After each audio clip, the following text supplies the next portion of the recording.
ያልተፈለገው ወይም ደግሞ ያንን መሰረተ ሐሳብ ስላልሆነ ነው። ይሄንን ያሳይህና ጠይቅ አንተ ለምን እንደዚህ ይሄው እንደዚህ ሲተረጎም እንደዚህ ነው ጠይቅ። ሌላ ሰው የተቀመጠው ያለ ያልተቀመጠው ምንድነው? የተቀመጠው በስነ ስርዓት ተተርጉሞ የተቀመጠልኝን እያነበብኩ እየተረዳው ነው እንጂ የሌለ ነገር ፈልጌ ወይም ደግሞ መጠየቅ አለብህ። ሁለት እምነት የሆነው እኮ ለዚህ ነው አይደል? አንተ ኦርቶዶክስ እኔ ሙስሊም የሆነው የሚያለያየን ነገር ስላለ ነው። ስለዚህ ይሄንን አይተህ አንተ ሄደህ መጠየቅ ያለብህን አካል እንድትጠይቅ መጀመሪያ የሚያሳየን በስነ ስርዓት ነው። ቆይሽ አዲስ ኪዳን ግባና አሳየው። መጽሐፍ ቅዱስ ላይ ኢስላም የሚለውን ቃል አሳየው። ትርጉሙ ልክ አይደለም አልኩሽ እኮ እሱም ቢያሳየኝም እኮ ያን ያህል እንትን አይደለም። ሳያየው የት እንደሚሄድ ነው ምን እንደማታይም ግን በስነ ስርዓት አልተተረጎመም። አሁን ቅድም ይኸውልሽ ሁሱ ምን እንዳለችኝ ታውቃለህ? ቅድም ይኸውልህ እኔና እሷ ስንነጋገር መጽሐፍ ቅዱስ ላይ ጥቅስ እንድትሰጠኝ ማለት እንድንነጋገር መጽሐፍ ቅዱስ ላይ ቀጥታ ኢስላም የሚል አለ መጽሐፍ ቅዱስ ላይ እዛ ላይ አውጥታ አንብብ አለች። እስላም ሲጀመር መጽሐፍ ቅዱስ በሚጻፍበት ጊዜ መች ነበር እስልምና የተባለ የተሰየመው? ራሱ ወደ ከ500 ዓመተ ምህረት በኋላ አይደለም ወይ አልኳት። በዛን ጊዜ እስልምና ሲጀመር ኦሪት ላይ ራሱ እስልምና የሚለው ስም ራሱ መች ነበረ ነው ያልኳት። አለ ላሳይህ ወይ ያልኩህ ነው። ስሙ መች ነበር? ስሙ የተሰየመው ከ500 ዓመተ ምህረት በኋላ። እስልምና የሚለው ብቻ ሳይሆን ትክክለኛውን አምላክ በትክክል ማምለክ ኢስላም ነበር። ነብያቶች ሁሉ ኢየሱስ ሳይቀር ሙስሊም እንደነበር ላሳይህ አንተ ፈቃደኛ ከሆንክ። በልበል አሁን ገና አንግባባ። ይሄው መጀመሪያ ማየት አይፈልግም ራስን ዘጋ። አንግባባ ነበር ያለው በመና አበይት ከዚህ በኋላ ከካፊር ጓደኛ ጋር ወደ ጀሃነም እየሄድሽ ነው። ገብቶሻል? አሁንም መቀበልሽ ይሄ ወንጀል ነው። ያላ ሩሂ ጾመኛ ነሽ አይደል? ሙስሊም ነሽ? አዎ አልহামዱሊላህ ጾመኛ ነኝ፣ ሙስሊም ነኝ። ስለዚህ ከካፊር ሰዎች ራቂ። ጓደኛ ማድረግ አይቻልም ካፊር ሰው። ሁለተኛ እዚህ ቦታ እንዳለሽ አናግርልኝ እንዲሰልሙ ጓደኛ ነው ብላ ነው። ካፊር ሰው ጓደኛ አድርጋችሁ የምትይዙ ሰዎች በጣም አስቀያሚዎች ናቸው። የምር ምን ያክል ዲናችሁ ንቄት እንዳላቸው ነው የሚያሳየው። ገብታችኋል አይደል? አላህ በቁርአን ላይ ወደ ገሃነም ነው የምትሄዱት እያለ እየተናገረ የሌላ እምነት ተከታይ ጓደኛ አድርጋቸው የምትይዙ ሴቶች በጣም አሳፋሪዎች ናቸው። አላህ ነው ስታ ጥያቄ አለ ይገ ሰላም አለይኩም እሱ በጾም ግን አብራ ቁጭ ብላችኋለች። ስለ ዲናችሁ ተማሩ። ዲናችሁን ምንም አታውቁም እዚህ አካባቢ ያላችሁ ሴቶች አብዛኞቻችሁ። ሰላም አለይኩም። ወአለይኩም ሰላም ወራህመቱላሂ ወበረካቱ። ሁሱ እኔ ጥያቄ ራሱን አጥፍቶ የሞተ ሰው ለሱ ዱዓ ማድረግ ይቻላል? ራሱን አጥፍቶ የሞተ ሰው አልከፈረም፣ ከእስልምና አልወጣም። ስለዚህ ለሱ ዱዓ ኢስቲግፋር ሰደቃ ማድረግ ይቻላል። የሚከፍረው መቼ ነበር? ራስን ማጥፋት በእስልምና ሐላል ነው የተፈቀደ ነው ብሎ አጥፍቶ በነበር ጀዛኔ አይቻልም። لانه احل ما حرمه الله حرام ያደረገውን ሐላል ስላደረገ ይዛኔ። ግን ይሄ ሰው ምናልባት በህይወት ተማሮ ሊሆን ይችላል ያጠፋው። هذا يعتبر كبيرة من كبائر الذنوب ولا يعتبر يعني من الكفر بالله سبحانه وتعالى. ይሄ ነው እንዳጠቃላይ ዱዓ ማድረግ ችግር የለም። استغفار ማድረግ ለዚህ ሰው ችግር የለም። አይቀጥል። مرحبا جزاكم الله خير. አይ ሰላም አለይኩም ቁልሱ። አለይኩም ሰላም ወራህመቱላህ። እንትን ጥያቄ አይ ለምሳሌ ባለቤቱ ጋር ተኝቶ ማለት ነው ማታ ማለት ተኝቶ ምናልባት ጾመኛ ሆኖ ማለት ተኝቶ ፈጅር እንትን ማለት ፈጅር ሳይነሳ ቀራ እንበል። ከዛ አሁን ሳይታጠብ እንትን ሆነ የጾመኛ ሆኖ ማለት ነው። የጾሙ ይፈታል ወይስ ጾሙ እንትን ይሆናል? ምንድን ነው ያልከው? ድጋው ለምሳሌ ባልና ሚስት ናቸው። ደህና ናቸው። ባልና ሚስት ናቸው። ኦኬ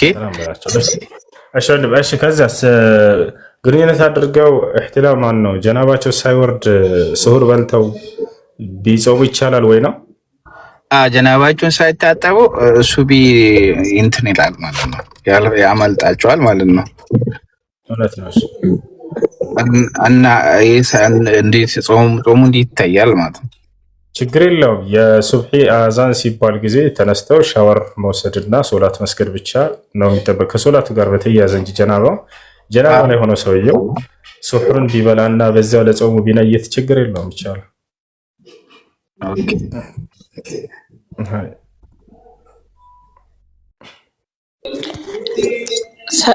ሰላም አለይኩም ኡስታዝ። ወአለይኩም ሰላም ወራህመቱላህ። ትላንትና አስር እየሰገድኩኝ ማለት ነው። ከዛም ሁለተኛ ተሸሁድ ላይ ሳልል ተነሳሁኝ ወደ ሶስተኛ ዙር ማለት ነው። ተነስቼ እንደገና አስታውሼው በሶስተኛ ዙር ላይ ተሸሁድ አድርጌ ተመልሼ እንደገና ሁለተኛው ተሸሁድ አደረኩኝ። በሶስተኛው ረካ ላይ ተሸሁድ አደረኩኝ። እንደገና ደግሞ እንደ አዲስ ቀጥዬ ሰገድኩት ማለት ነው። እንዴት ታያለኝ ነገር? ሶስተኛው ረካ ላይ ተሸሁድ መቀመጥ አይቻልም። እንዳጠቃላይ ስንት ረካ ሰግደሻለህ? 5 ረካ። 5 ረካ። ስለዚህ ጨምረሻል። የጨመረ ሰው በሶላቱ ላይ ስጁድ ሰሁ ማድረግ አለበት። አድርጌያለሁ፣ መጨረሻ ላይ አድርጌያለሁ። ግን እንደዛ ማድረጌ እንዴት ይታያል? መጨረሻ ላይ እንደዛ አድርጌ ጨርሻለሁ ሰላቴን። ያሰላም ስጁድ ሰሁ ያደረግሽው ከማሰላመትሽ በፊት ነው ካሰላመትሽ በኋላ? ከማሰላመቴ በፊት ነው። ካሰላመትሽ በኋላ ነው መደረግ ያለበት። ምክንያቱም በሶላት ላይ መጨመር ጨምራችሁ ከሆነ ስጁድ ሰሁ የሚሆነው ካሰላመታችሁ በኋላ ነው። አስባብ ስጁድ ሰሁ 3 إما الزيادة وإما النقص وإما الشك. ففي حالة الزيادة يكون سجود السهو بعد التسليم، أما في حالة النقص وفي حالة الشك يكون سجود السهو قبل التسليم. بسولات لا يمتسراتشو يمكستوباتشو ستاتوች ከሶስት አንድ ናቸው። ወይ በሶላታችሁ ላይ መጨመር ሊሆን ይችላል። ለምሳሌ ዙሁር 4 ረካ ሆኖ ሳለ 5 አድርጋችሁ ልትሰግዱ ትችላላችሁ። ይሄ ስህተት ነው። ስለዚህ በዚህ ጊዜ ስጁድ ሰው የሚሆነው መቼ ነው ከተባለ ካሰላመታችሁ በኋላ ነው። ሁለተኛው ስህተት ደግሞ መቀነስ ሊሆን ይችላል። ለምሳሌ ዙሁር 4 ረካ መስገድ ሲገባችሁ 3 ሰግዳችሁ ሊሆን ይችላል። ካሰላመታችሁ በኋላ ነገር ትዝ አላችሁ፣ ወይንም ደግሞ እየሰገዳችሁ እያላችሁ ትዝ አላችሁ። 1 ረካ ትጨምሩና ከማሰላመታችሁ በፊት ስጁድ ሰው ታደርጋላችሁ። ወይንም ደግሞ መጠራጠር ነው የሚሆነው። ለምሳሌ ዙሁር 4 ረካ ሆኖ ሳለ 3 ነው የሰገድኩት 4 ብላችሁ ተጠራጥራችሁ አታውቁ? የዛኔ تبني على الأقل يعني تعتبر نفسك كأنك صليت 3 ركعات وتجيب ركعة واحدة وتسجد سجود السهو قبل التسليم مرتين وبعد ذلك تسلم 3 ركعة عند سجدك تحسبنا 1 ركعة تጨምራለህ። ከጨመርክ በኋላ ከዚያም 2 ጊዜ ስጁድ السهو ከማሰላመቱ በፊት ታደርግና ከዚያ ታሰላምታለህ። ስለዚህ በመጨመር ጊዜ ስጁድ السهو የሚሆነው ካሰላመታችሁ በኋላ ነው። በመቀነስ ጊዜና በመጠራጠር ጊዜ ከሆነ ግን ስጁድ السهو የሚሆነው ከማሰላመታችሁ በፊት ነው። አሁን ከገስት ላይ ውረጅና 2 ጊዜ ስጁድ السهو አድርጊ፣ ከዚያ ሰላምች አላሁ አክበር ብለሽ። ስለዚህ የ10 ሰላቴን እንደገና ጨምሬ ልስገደው ወይስ እንዴት ነው? ምንም አታደርጊ። 5ኛ ረካ ጨምሬ ነው የሰገድኩት አልሽ አይደለ? ስለዚህ ስጁድ السهو 2 ጊዜ አሁን ማድረግ ብቻ ነው የሚጠበቅብሽ። እሺ በቃ ጀዛከላሁ ኸይራ።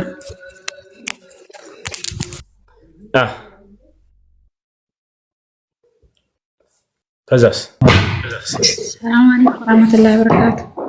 አለይኩም ሰላም ወራህመቱላሂ ወበረካቱ። ልጆችን ነው የሚጠብቀውና ልጆችን ነገር አይሰሙም። መዳማ ሳታውቅ ልጆችን ይመታቸዋል። ይሄ ነገር ጾሜን ያበላሻል። አንድ ሜትር የማዳም ልጆች አጥፍተው ከሆነ ከዚያ ከጥፋታቸው እንዲታረሙ መምከር። ተው ብለሻቸው እምቢ ካሉ ሰውነታቸውን ሊጎዳ በማይችል ነገር የዛኔ ብትመታቸው ችግር የለም፣ እነሱን በማይጎዳ ገብቷቸዋል አይደል? ነገር ግን እነዚያቸው ማዳም እንዳትመጪ ልጆቼን ብላ ካስጠነቀቀችና በአንቺ ላይ ችግር የምትፈጥርብሽ ከሆነ በዚህ መንገድ እርማት እሰጣለሁ ባልሽ ጊዜ የዛኔ እንዳትነካቸው፣ በአንቺ ላይ ጉዳት የሚያመጣ ከሆነ አይ እሷ አታውቅም። ስራ ላይ ነው የምትዋለው፣ ቀን ሙሉ እኔ ጋር ነው የሚዋሉት እነሱ። አይ በቃ እንዳልኩሽ አድርጊ። ሌላ ጥያቄ አለ? ሰላም አለይኩም ወሱ። አለይኩም ሰላም። ሰላም ነው? አልሐምዱሊላህ። ጥያቄ ነበረኝ። ምን ይላል? ሶላት እየሰገድን ለምሳሌ 14 ረካ ኢማሙ አምስተኛ ከሰገደ አንተ አምስተኛ መሆኑን እያወቀ አብረህ ትነሳለህ ወይስ አትነሳም? ጥሩ ጥያቄ ነው። በደንብ አዳምጡ መልሱ። ለምሳሌ ዙሁር 4 ረካ ነው አይደል? 4 ረካ አሰግዷቸው ጨርሶ ኢማሙ ወደ አምስተኛ ረካ ተነሳ፣ ገና ያልጨረሰ መስሎት። በዚህ ጊዜ ምንድነው በእናንተ ላይ ቢጠበቀው? ሱብሃንአላህ በሉት። ነቢያችን ሰለላሁ ዐለይሂ ወሰለም ሐዲስ ላይ ሲናገሩ አተስቢሑ ሊሪጃል ወተስቢቁ ሊኒሳ አሉ። ሰዎች ሲሳሳቱ በሶላታቸው ላይ የምታርሙባቸው መንገድ ሱብሃንአላህ በሏቸው። በዚህ ጊዜ ነግራችሁት ይሄ ኢማም አልመለስም ካለ እሱ ትክክል ላይ ያለ መስሎት ቀጠለ ሶላቱን አምስተኛ፣ እናንተ ታራ ትከተሉታላችሁ ወይ? ላ ዩታበዕ አልኢማም ዐላ አልኸጠእ፣ ኢማም በስህተቱ ላይ ሊከተሉት አይገባም። ሰዎች አምስተኛ ረካ ከተነሳ እናንተ ምን ታደርጋላችሁ? ቁጭ ብላችሁ ትጠብቁታላችሁ እዚያው። እሱ ትክክል ላይ ያለ መስሎታል። ገብቷችኋል? ሄዶ ተሰግዶ አምስተኛውን ሲመጣ ተህያትን ቀርቶ ልክ ሲያሰላምት ጊዜ አብራችሁ ታሰላምታላችሁ እናንተ ይዛኔ እንጂ አምስተኛ ረካ መሆኑን ያውቃችሁ ወይንም በሶላት ላይ የሆነ ስህተት እየሰራ መሆኑን ያውቃችሁ ሱብሃንአላህ ብላችሁት ከዚያ ከስተት አልታረም ካለ የዛኔ እናንተ አትከተሉት፣ በስተቱ ላይ አትከተሉት። አይ ሰላም አለይኩም ወአለይኩም ሰላም። ሌላኛ ጥያቄ አለ። እሺ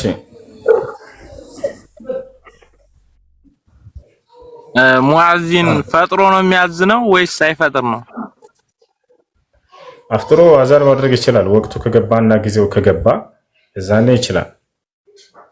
ቴምር ነገር ነቢያችን ሰለላሁ ዐለይሂ ወሰለም በሚያፈጥሩበት በዚያ በታፈጥሩ ሱና ነው።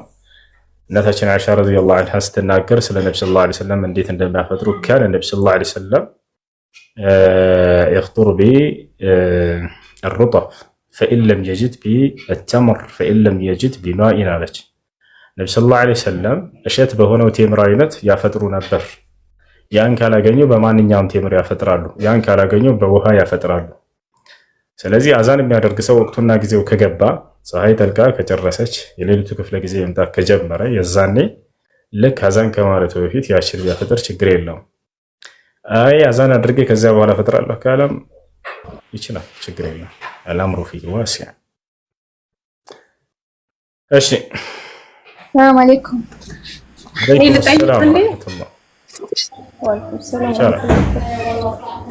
እንትን ከአስር ታዝኖ ካለቀ መግሪብ ሲቀርብ ማለት ነው ገላ መታጠብ ያስፈጥራል ወላ አያስፈጥርም? አያስፈጥርም። ነገር ግን ወደ ሆዳቸው ማነው ወደ ጉሮሯቸው ውሃው እንዳይገባ ተጠንቀቁ። ሳታስቡት ቢገባ ጾማቸው ይበላሽ።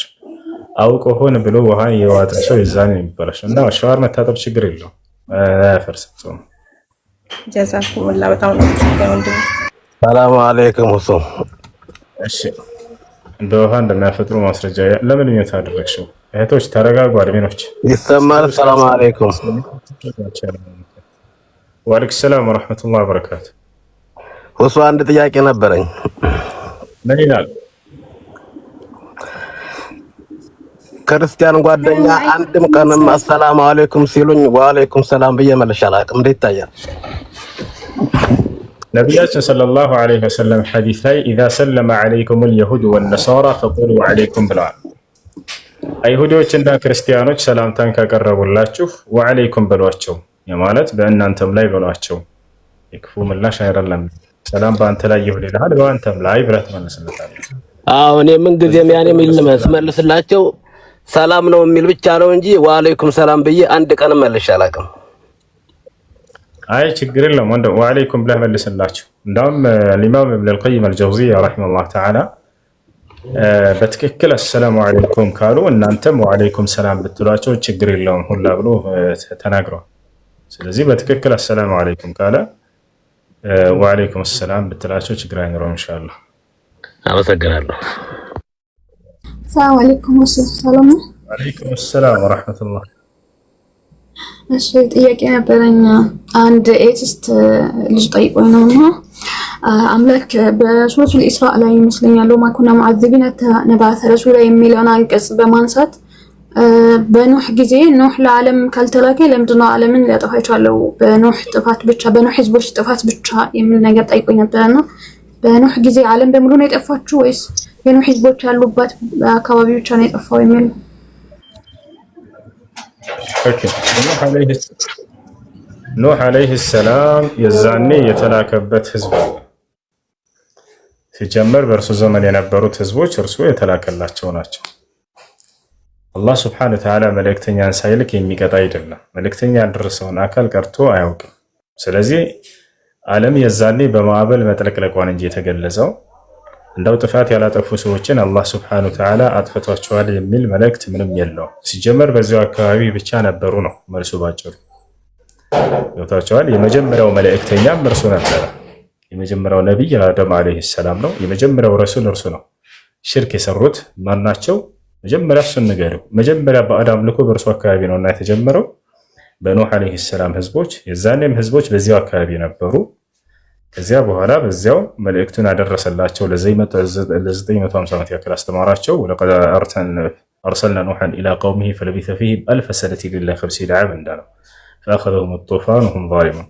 ስለዚህ በዛው አካባቢ የነበሩ ከሃዲያኖች መሆናቸውን ነው የሚያሳየው አንቀጹ። ሌላኛው ጥያቄ ደግሞ ለምሳሌ ኢማም በመስጂድ ሄደን ስንሰግድ ማለት ነው ኢማሙ ፋቲሃ ከቀራ እኛን ያብቃቃናል ወይንስ የግድ ለሰላተ ለመን ለሚያቅራ በፋቲሃ ኪታብ የሚለውን ይዘን እኛም መቅራት አለብን ወይስ እሱ ቀርቶ በኋላ እሱ የሚለውን ነው የምንከተለው ወይስ እንዴት? በዑለሞች መካከል ሁለቱም ያስኬዳል። ሁለቱም ሐሳብ አለ። እሱም ምንድነው? ኢማሙ ከቀራ ለመእሙሞቹ በቂ ነው። ሶላት ሁለት ናቸው። አንደኛ በድምጽ ከፍ ተደርጎ የሚሰገድባቸው ሶላቶች አሉ፣ ድምጽ ዝቅ ተደርጎ የሚሰገድባቸው ሶላቶች አሉ። የዛኔ በሁለቱም ላይ ግዴታ ነው ኢትፋቅ አህሊ العلم። በዙሁር ሶላት፣ አሱር ሶላት እነዚህ ግዴታ ኢማሙ መእሙም የራሱን ይቀራል። ድምጽ ዝቅ ተደርጎ የሚሰገድባቸው የመግሪብ ሁለት ማን ነው አንደኛው ረካዓ መጨረሻው፣ የኢሻ ሁለቱ ረካዓዎች የመጨረሻዎች እነዚህ። ነገር ግን ድምጽ ከፍ ተደርጎ በሚቀራባቸው ሶላቶች ላይ በዑለሞች መካከል ሁለት ሐሳብ አለ። ኢማሙ ከቀራ ፋቲሃን በቂ ነው ለመእሙሞቹ ማዳመጥ ብቻ ነው የሚጠበቅባቸው ብለው እየተናገሩ አሉ። ሌሎች ደግሞ አይ የኢማሙ በቂ አይደለም፣ ነገር ግን መእሙሞቹ ፋቲሃን መቅራት አለባቸው የሚል አቋም ያላቸው አሉ። አሁን የሁለቱንም ማስረጃዎች ያቀረቧቸውን እንመልከትና ራጅሑና መዛኙ ትክክለኛው የትኛው ነው ወደሚለው እንመጣለን። ኢማሙ እየቀራ እያለ ማዳመጥ እንጂ ያለባቸው መቅራት አይጠበቅባቸውም ያሉት ዑለሞች የትኛውን ሐሳብ በማንሳት መሰላቸው? ሱረት አዕራፍ ላይ በጌታ ስም ይበታተናል። ከዚህ በኋላ ውስጥሽ ላይ ያለ የጥላቻ መንፈስ እነሱ የጫኑብሽ ሐዲስን የማጣመም መንፈስ ምናምን በጌታ ስም እስኪ ልጠይቅ ጥያቄ ጃ የጌታ እቅድ ነበረ ብለው ነው የሚያምኑት አይደል? ስቅለቱ አዎ እንደዛ አይነት እምነት ነው ያላቸው። እቅድ ከሆነ ለምሳሌ አንተ እንዲህ መሆን አለበት ብለህ የወሰንከው ውሳኔ ከሆነ እቅድ አሁን ሲገደል በሰዎች ነው የተገደለው። በሰዎች እንዲገደል ከእቅዱ ውስጥ የነበረ ጉዳይ ነው ወይስ እቅዱ ያልተሟላ ነበር ወይስ እቅዱ አፈረሱበት? ለምሳሌ አንተ እቅዱን አላካፈለኝም። እስኪ ግን በዚህ ዙሪያ ዲቴል ያውቃሉ ብለህ ነው ያወራሉ ብለህ ነው ኡስታዝ? ኦርቶዶክስ ግን እንትን አለ ታውቃለህ? አፒኪ የይሁዳ አያት እንባቆም ጋር ተሳፍቶ ሆነ ነው ተረግሞ ነው የአያቱ እርግማን የደረሰበት ይሁዳ ላይ። ኧረ እባክህ እስከ 10 ትውልድ ድረስ የሚለው በይሁዳ መጣ። አዎ ነብይ ጋር አልስማማም ብሎ የሱ ቀድመት እንደዛ ነው የእርግማን ውጤት። እሺ እሱስ ይሁዳ ነው መቼም 30 ዲናር ሻጩ ነው። የሰቀሉት የማን እርግማን ይሆን? ያውም ሲጠብቁ ጌታ ራሱ ምልክትን ይሰጣቸዋል የተባሉት ምልክትን ሲጠብቁ የኖሩ ሰዎች ከዛ እንደገና ምልክቱን አልሰጣቸው። እኔ እኮ በጣም የሚገርመኝ ምልክትን ይሰጣቸዋል። እነሆ ድንግል ትጸንሳለች፣ ወንድ ልጅም ትወልዳለች፣ ስሙንም አማኑኤል ብላ ትጠራዋለች ይላል። ምልክቱ ምንድነው? ድንግል በድንግልናዋ መጸነሷን ማሳየት ነው ለነሱ ምልክቱ። ያን ምልክት አላሳያቸውም። ከዮሴፍ እንደወለደች አድርጎ እንትን አላቸው። ምንድነው የሚባለው? ማጭበርበር ነው ማስመሰል፣ እንደዛ በሉት። የተወለደ በድንግልና ሆኖ ሳለ ከዛ ደግሞ ከዮሴፍ ነው የተወለደ እንዲባል እንትን ሰጣት፣ ጠባቂ ሰጣት ዮሴፍን። ከዛ ምልክቱ ኦሬዲ ጠፋ ነው። እነዚህ አይሁዳውያን አሁን መሲህ አይደለም ቢሉ በምንድን ነው የሚቃወሟቸው? ምልክት እኮ አልሰጡትም። ከዛ በኋላ ነው በድንግልና ወለደች ምናምን የሚል የመጽሐፍ ቅዱስ ጸሐፊዎች ኢየሱስ ካረገ በኋላ ያወሯቸው ነገሮች ናቸው። በድንግልና ምናምን የሚል እሱ በተወለደበት ሰዓት ለነበሩ ሰዎች ግን ከዮሴፍ ውጪ የተሰጠው ነገር የለም። ለዮሴፍም መልአኩ መውረዱ ምናምን እንደዛ ብሎ መንገሩ ማን እንደሚነግራቸው ለነዚህ ጸሐፊዎች እንጃ። ከየት አይተው እየጻፉት እንደሆነ ማን ነግሯቸው እንደሆነ። ለማርያምም ገብርኤል ሲመጣ ምናምን እሱና እሷ ብቻቸውን ያወሩትን ወሬ እንዴት ነው? በየት በኩል ነው? ወይ እንደኛ አረተው ወጀክ እርስዎ እኮ በቴክስት ጽፈው እኔ በአፍሳ ወራ እኔን ነው የሚያሳጡኝ። ተው እንደዛ አይደረግም። ወይ እንደኛ ሪቪሌሽን ነው ግልጠተ መለኮት ነው አይሉ። አይ ከባድ ነው፣ ብቻ ከባድ ነው። እሺ ኤንጆ ጥያቄ አለኝ እያልከኝ ነበር። በቀላም ቴክዬ በቃ አላህ ይስጥልን፣ እንወጣለን። ሌላ ጊዜ ይመጣሉ እንትን እንላለን። ወላሂ መርሃባሽ። አንዴ ፎሎ አላደረጋችሁ ጨምሩ እንጂ ይሄ በሉ ፎሎ አድርጉ ሰዎች።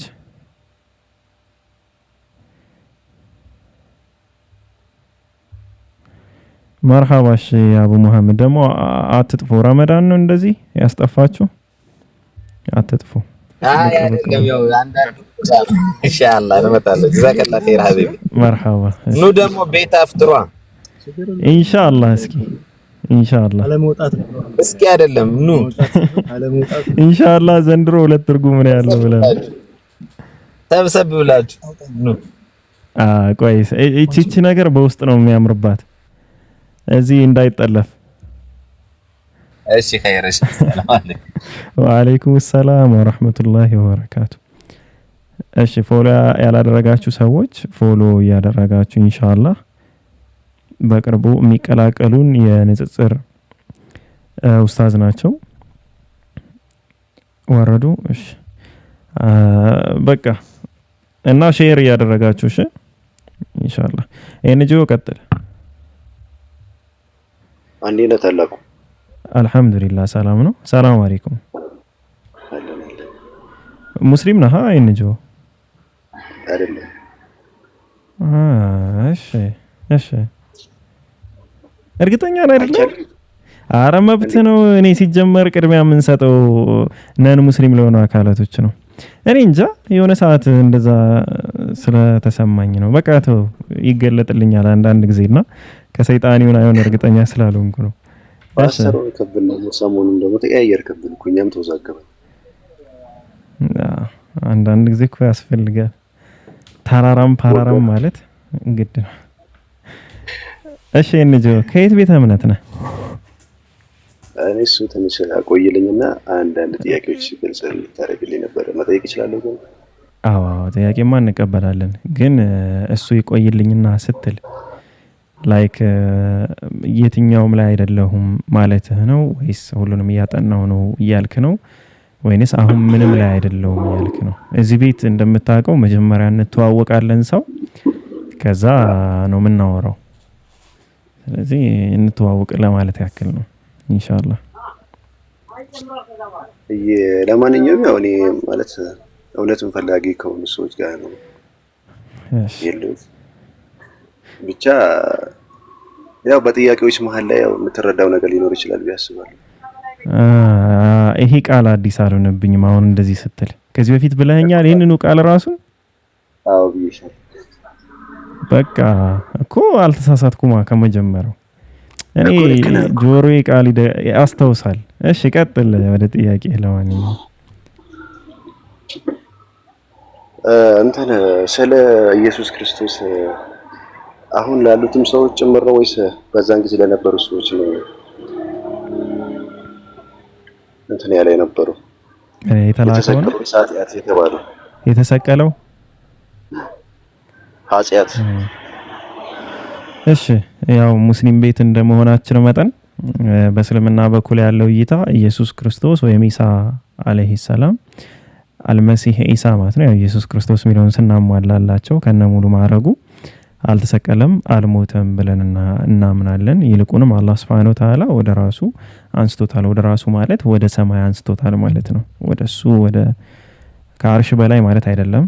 ሁለተኛ አይ ቲንክ ሁለተኛ ወይ አራተኛ ሰማይ ላይ ይገኛል። ሁለተኛ ሰማይ እና በትንሳኤ ቀን መቃረቢያ ላይ ምልክት ሆኖ ይመጣል። ከዛ በኋላ እንደማንኛውም ሰው ይሞታል ብለን እናምናለን። አልሞተም አልተሰቀለም የሚል እምነት ነው ያለን። እነዛ ሰዎች ግን ኢሳ መስሏቸው የሰቀሉት ሌላ አካል አለ ነው። ስለዚህ ስቅለትን ውድቅ አናደርግም። ስቅለት አልተከናወነም ብለን አናምንም እኛ። ስቅለት ተከናውኗል፣ ግን የተከናወነው ስቅለት የኢሳ አለይሂ ሰላም አይደለም ነው። እሱን አይደለም የሰቀሉት የሚል ነው። ይሄ ነገር ደግሞ አብዛኛው ሰዎች መስሏቸውም ስለነበር የሚያውቁት ሰዎችም ርቀውና ሸሽተው የነበረበት ጊዜ ስለሆነ ላይክ ኢየሱስ ክርስቶስ ይሁን እገሌ የሚባል ሌላ አካል ይሁን የተሰቀለው የሚታወቅ ነገር የለም። በአንዳንድ የታሪክ ዘገባዎችም ብዙ ልዩነቶች እናያለን ማለት ነው። ወደ ክርስትናው አስተምህሮ ስትመጣ ኢየሱስ ክርስቶስ መሰቀሉ ጋር በተገናኘ ብዙ ጥያቄ ቢኖሩም ግን የተሰቀለው ለምንድነው የሚለው ሐሳብ ላይ ላይክ ልዩነት አለባቸው። በጣም ልዩነት አላቸው። ለምሳሌ ከአዳም በውርስ ለመጣ ኃጢያት ነው የተሰቀለው። ስለዚህ የውርስ ኃጢያትን ለማጥፋት ነው የተሰቀለው ይላሉ። ከውርስ ኃጢያት ጋር እንደዚሁ በተገናኘ ደግሞ የሚነሱ ብዙ ጥያቄዎች አሉ። ለምሳሌ አንድ ሰው ሲወለድ ከኃጢያት ነፃ ሆኖ የመወለድ መብት የለውም ነው። ለምን? የአዳም ዘር ስለሆነ። የአዳም ዘር መሆኑ ደግሞ የሰውየው ምርጫ አይደለም። የማን ምርጫ ነው? የእግዚአብሔር ምርጫ፣ የእግዚአብሔር ፈቃድ፣ የእግዚአብሔር ስራ ነው። ስለዚህ እግዚአብሔር ራሱ መርጦ ፈቅዶ በሰራው ስራ ላይ ሌላን ሰው ይጠይቃል ማለት ነው። እሱ ራሱ ፈቅዶ መርጦ መልአክ ማድረግ ሲችል አንተን ሰው አድርጎ ከፈጠረህ በኋላ ሰው ስለሆንክ የኃጢያት ውርስ አለብህ ይላል። ያንተ ፈቃድ ያንተ ምርጫ በሌለበት ሁኔታ ላይ ማለት ነው። ስለዚህ ይሄ አንድ የሚያስነሳው ትልቁ ኩዌሽን ወይም ጥያቄ ነው። ሌላኛው አመለካከት ምንድነው? ለምን ሰራው ኃጢያት ነው የተሰቀለው የሚል ነው። ምንም አይነት ኃጢያት ብንሰራ በሱ እስካመንን ድረስ ያው ኖርማሊ አይቆጠርብንም። ስለዚህ ለምን ሰራው ነው እንጂ አዳም ለሰራው ምንም ያገኘነው ነገር የለም ማለት ኃጢያትን አልወረስንም ነው። ለዛ አይደለም የተሰቀለው። ግን የሰው ልጆች ለሚሰሩት ኃጢያት ተሰቅሏል ነው። ይሄ ደግሞ ኢየሱስ ክርስቶስ የሰው ልጆች ለሚሰሩት ኃጢያት ከተሰቀለ አንድ ሰው አማኝ ነኝ እስካለ ድረስ የትኛውንም ኃጢያት የመስራት መብቱን ከፍት ያደርገዋል ማለት ነው። እና የትኛውም አካል ምንድነው ያልኩ የነበረው? የትኛውም አካል የፈለገውን ኃጢያት ለመስራት ክፍት ያደርገዋል ይሄ ሐሳብ። ስለዚህ ከዚህ ጋር በተገናኘ አሁንም ስቲል ጥያቄ ውስጥ ነው የሚሆነው፣ ጥያቄ ምልክት ውስጥ ነው የሚሆነው የኢየሱስ ክርስቶስ ስቅለት። ሌላው ለድቀተ ባህሪ ወይም የባህሪ ድቀት በሰው ልጆች ላይ ሰፍሯል። ከአዳም በኋላ የባህሪ ድቀት ማለት ለኃጢያት ዝንባሌ መኖር ማለት ነው። የሰው ልጅ ድሮ የኃጢያት ዝንባሌ አልነበረውም፣ አሁን ደግሞ ለኃጢያት ዝንባሌ አለው። ስለዚህ ለዛ ዝንባሌው እንዲጋለጥ የተደረገበት ምክንያት አዳም በበላው መዘዝ ነው የሚል ነው። የኃጢያት ዝንባሌ ማለት ኃጢያትን የመስራት ፍላጎት ማለት ነው። ስለዚህ ኢየሱስ ከመጣ በኋላ ከዛ ዝንባሌ ነፃ አውጥቶናል የሚል ነው። ይሄም አሁንም ጥያቄ ያስነሳልም ስህተት ነው። ለምን ሲባል ከኢየሱስ ክርስቶስ ስቅለት በኋላ ከዚህ 2000 ዓመት በኋላ ማለት ነው ኃጢያት እየበዛ እንጂ እየቀነሰ አልመጣም፣ እየጠፋም አልጠፋም። ኃጢያት በሰው ልጆች ላይ ኢቭን እየሰለጠነ ነው የመጣው፣ ያውም ከነበረው በላይ። ከባድ ኃጢያት ከኢየሱስ በፊት ብለህ ብትጠራ ከሁሉ ከባድ ብለህ ብትጠራ የፈጣሪ መካድ ነው። እንደ ሁለተኛ ደረጃ ብታነሳው ግብረ ሰዶም ነው። አሁን ግን ከዛም ሁሉ የባሰ ኃጢያት አለ። ምን? ትራንስጀንደር ለምሳሌ የጾታ መቀየር የሚባለው ነገር በኢየሱስ ክርስቶስ ዘመን የነበረ አይደለም፣ ወይም ከኢየሱስ ክርስቶስ በፊት የነበረ አይደለም፣ ከኢየሱስ ክርስቶስ በኋላ የመጣ ነው። ስለዚህ ትራንስጀንደርን የሚመስል በጣም ብዙ ቴክኖሎጂ ጋር ተገናኝተውም ከዚህ በፊት ታይተው የማይታወቁ ብዙ ኃጢያቶችን መጣዋል አሁን ላይ። ለዚህም አልተሰቀለም ነው። ስለዚህ አሁንም ኃጢያት በሰው ልጆች ላይ እየሰለጠነ ነው እንጂ የመጣው ክፋት እየበዛ ነው እንጂ የመጣው ዓለም ላይ እየቀነሰ አልመጣም። የኢየሱስ ክርስቶስ ስቅለት በየትኛው መንገድ ላይ ብትወስደው ብታስቀምጠው ሁሉም ላይ ጉድለት አለበት። አብሶ ደግሞ ያ የተሰቀለው አካል አምላክ ነው ስትል ጉድለቱን ይበልጥ ያሰፋዋል። የአምላክ ስቅለት ምንም የቀየረው ነገር የለም። ኦሪት ዘፍጥረት ምዕራፍ 3 ላይ አዳም ፍሬውን በመብላቱ ምክንያት የተረገማቸው እርግማኖች አሉ። ሞትን ጨምሮ በጭንቅ መውለድን ጨምሮ የእባብ በደረት መሳብና አፈር መብላት ጥረ ግረ ብላ የሚለው እነዚህ ሁሉ እርግማኖች አንዱም አልተሰረዘም በኢየሱስ ምክንያት። አንዱም አልጠፋም። ስቲል አለ። አሁንም አማኝ ነኝ ያለ ሁሉ ይሞታል። አማኝ ነኝ ያለ ሁሉ በምጥ ነው የሚወልደው፣ ማርያምን ጨምሮ በምጥ ነው የሚወልዱት ሁሉም። አማኝ ነኝ ያለ በቃ አጠቃላይ እነዚህ መከራዎች በጠቅላላ ይደርስበታል። ስለዚህ ትርጉም አልባ ነው። ምንድነው የሚባለው? ይሄ የኢየሱስ ክርስቶስ ስቅለት በባሌም በቦሌም ብታመጣው ትርጉም አልባ ነው። ስለዚህ ኢቭን ኢየሱስ ተሰቀለ እንኳን ብትል የሆነ ሰው ነበረ ከ2000 ዓመት በፊት እሱ ተሰቀለ ወደሚለው ነው የምታሳርፈው የምታስቀምጠው ማለት ነው። መጨረሻው የሚሆነው እንደዛ ነው። በቃ የሆነ ሰው ነበረ እሱ ተሰቀለ ነው። ያን ስቅለት ከንቱ ላለማድረግ ግን ብዙ ሐሳቦችን ያመነጫሉ። ስለዚህ ይሄ ነው ያለው ሁኔታ። ኤንጆ አይቪ እሺ፣ የውርስ ኃጢአት ነው። የውርስ ኃጢአት ምን ስለን እኛ ባልሰራነው ነገር ልንጠይቅበት እንችላለን። እንደ የውርስ ኃጢአት የሚለው ነገር ላይ ስትል የውርስ ኃጢአት የሚባል ነገር ቁርአንም ላይ መጽሐፍ ቅዱስም ላይ የለም። አንድ ሰው በሰራው ኃጢአት ሌላኛው ሰው አይቀጣም። ቁርአን የሚናገረው የሚያስተምረው ይሄንን ነው። መጽሐፍ ቅዱስ የሚያስተምረው ይሄንን ነው። አባት በራሱ ኃጢአት ይገደል እንጂ ምናምን ብሎ አንቀጹን እስኪ ከታች አስተውሱኝ። ሁሉም አይ ቲንክ ሁሉም አባት ባጠፋው ልጅ አይቀጣም። አባት በ18 ምናምን ሕዝቅኤል 18 እሺ አንዴ እሱን ላሳይህና ሕዝቅኤል 18:20 ነው።